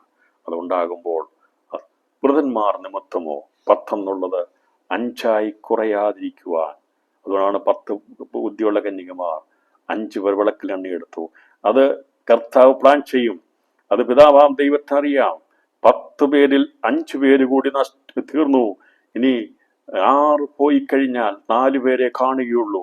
ഇനി ദിവസം മുമ്പോട്ട് പോയാൽ വൃതന്മാർ കാണത്തില്ല എന്നത് കാണുമ്പോഴാണ് നാള് ചുരുക്കി തൻ്റെ പുത്രനെ മേഘാരൂഢനായി അയക്കുമ്പോൾ കൊയ്ത്തിന് ദൈവം അവന് അറിവ് കൊടുക്കുന്നതെന്നാണ്. അതുകൊണ്ടാണ് പറയുന്നത്, സ്വർഗത്തിലെ ദൂതനാകട്ടെ പുത്രനാകട്ടെ അത് സംബന്ധിച്ച് അറിയുന്നില്ല എൻ്റെ പിതാവല്ല. അതുകൊണ്ടാണ് ഈ മേഘത്തിരിക്കുന്നോട് വന്ന് പറയുന്നത്, ദൈവത്തിൻ്റെ ആലയത്തിന് ദൂതൻ എന്ന് പറയും, കൊയ്ത്തിനുള്ള സമയമായി, നിന്റെ കയ്യിലിരിക്കുന്ന അരിവാൾ ഏത് കൊയ്യുക എന്നുള്ളത് പിതാവാൻ ദൈവത്തിൻ്റെ കൽപ്പന, ആജ്ഞ, അതാണ് അറിവ് പറയിച്ചു കൊടുക്കുമ്പോഴാണ് ഭൂമിയിൽ കൊയ്ത്ത് നടക്കുന്നത്. ഇത്രയും കാര്യങ്ങൾ ഇന്ന് രാത്രി മനസ്സിലായെങ്കിൽ ബാക്കിയുള്ള കാര്യങ്ങളെക്കുറിച്ച് ചിന്തിക്കാം. ഇപ്പം ലോകാവസാനം ആണെന്ന് പറയുമ്പോൾ, ലോകാവസാനം കൊയ്ത്താണെങ്കിൽ ഈ അവസാനത്ത് നടക്കുന്ന കൊയ്ത്താണോ കൊയ്ത്ത്? അല്ല, അതിനു മുമ്പ് കൊയ്ത്ത് ആരംഭിച്ചു. അപ്പോൾ അത് യഹൂദന്മാരുടെ പെരുന്നാളുടെ ബന്ധത്തിൽ, ആദിഫല പെരുന്നാളുടെ ബന്ധത്തിലും കൊയ്ത്ത് പെരുന്നാളുടെ ബന്ധത്തിലും കൈക്കിനി പെരുന്നാളുടെ ബന്ധത്തിൽ നടക്കുന്ന കൊയ്ത്ത് കർത്താവായ യേശു ക്രിസ്തുവിൻ്റെ മരണപുനരുത്ഥാനത്തിൽ ആരംഭിച്ചു. പെന്തക്കോസ്ത് പെരുന്നാളോടുകൂടി കൊയ്ത്ത് പെരുന്നാൾ ആരംഭിച്ചു. അത് കൈക്കിനി പെരുന്നാളാകുന്ന അവസാന കർത്താവിൻ്റെ മഹത്വ പ്രതീക്ഷയിലാണ് അത് പൂർത്തീകരിക്കപ്പെടുന്നത്. അതേക്കുറിച്ച് ദൈവം നാളെ ചിന്തിക്കും. ഇന്ന് ഇത്രയും ഭാഗം മനസ്സിലായെന്ന് വിചാരിക്കുന്നു. എന്തെങ്കിലും ന്യായമായ സംശയങ്ങളോ കാര്യങ്ങളോ ഉണ്ടെങ്കിൽ അത് ചോദിക്കാനുള്ള സാവകാശം നിങ്ങൾക്കുണ്ട് എന്ന് ഓർപ്പിച്ചുകൊണ്ട് ദൈവത്തിൻ്റെ കാര്യങ്ങൾ നമ്മെ തന്നെ സമ്പൂർണ്ണമായി സമർപ്പിക്കാം. നാം ആരാണെന്നു എന്നുള്ള പദവി മറന്നു കളയാതെ നാം വലത്ത് ഭാഗത്ത് നിൽക്കുന്ന ചെമ്മരിയാട്ടൊരു കൂട്ടത്തിലല്ല. നമ്മൾ ആരാണ്? 45-ാം സങ്കീർത്തനത്തിൽ പറഞ്ഞതുപോലെ അവൻ്റെ വലത്ത് ഭാഗത്ത് രാജ്ഞി ഓഫീർ തങ്കമണിഞ്ഞു നിൽക്കുന്ന ശ്രേഷ്ഠകരമായ പദവിയെ ദർശനം കണ്ടുകൊണ്ട് ദിവസങ്ങൾ നമുക്ക് ലഭിക്കാൻ പോകുന്ന ഉന്നത പദവിയുടെ ആ ദർശനത്തോടു കൂടി ജീവിപ്പാൻ ഈ പഠനം സഹായിക്കട്ടെ എന്ന് ആഗ്രഹിച്ച് പ്രാർത്ഥിച്ചുകൊണ്ട് ഞാൻ ഇതിനെ വിരാമം വിടുന്നു. ദൈവമായ കർത്താവ് നമ്മെ ഏവരെയും ധാരാളമായി അനുഗ്രഹിക്കട്ടെ എന്ന് വെച്ചാൽ, നാളെ നമുക്ക് ഇന്നലെ നഷ്ടപ്പെട്ടു പോയ ക്ലാസ്സിന് പകരമായിട്ടൊരു ക്ലാസ് നടത്താൻ ആഗ്രഹിക്കുന്നു. നിങ്ങൾക്കത് ബുദ്ധിമുട്ടില്ല എന്ന് വിചാരിക്കുന്നു. താല്പര്യമുള്ളവർ, സമയമുള്ളവർ പങ്കെടുക്കുക. എനിക്ക് ഈ ക്ലാസ് ദൈവം വെച്ചാൽ കഥാ വരാൻ താമസിച്ചാൽ നമ്മുടെ ഫാമിലി കോൺഫറൻസ് മുമ്പ് തീർക്കേണ്ടതുകൊണ്ടാണ് ഞാൻ അങ്ങനെ തീരുമാനമെടുക്കുന്നത്. സഹകരിക്കണമേ എന്ന് വിനീതമായി അപേക്ഷിച്ചുകൊണ്ട് വാക്കുകൾക്ക് വിരാമം കുറിക്കുന്നു. ദൈവമായ കർത്താവ് നമ്മെ ഏവരെയും ധാരാളമായി അനുഗ്രഹിക്കുമാറാകട്ടെ.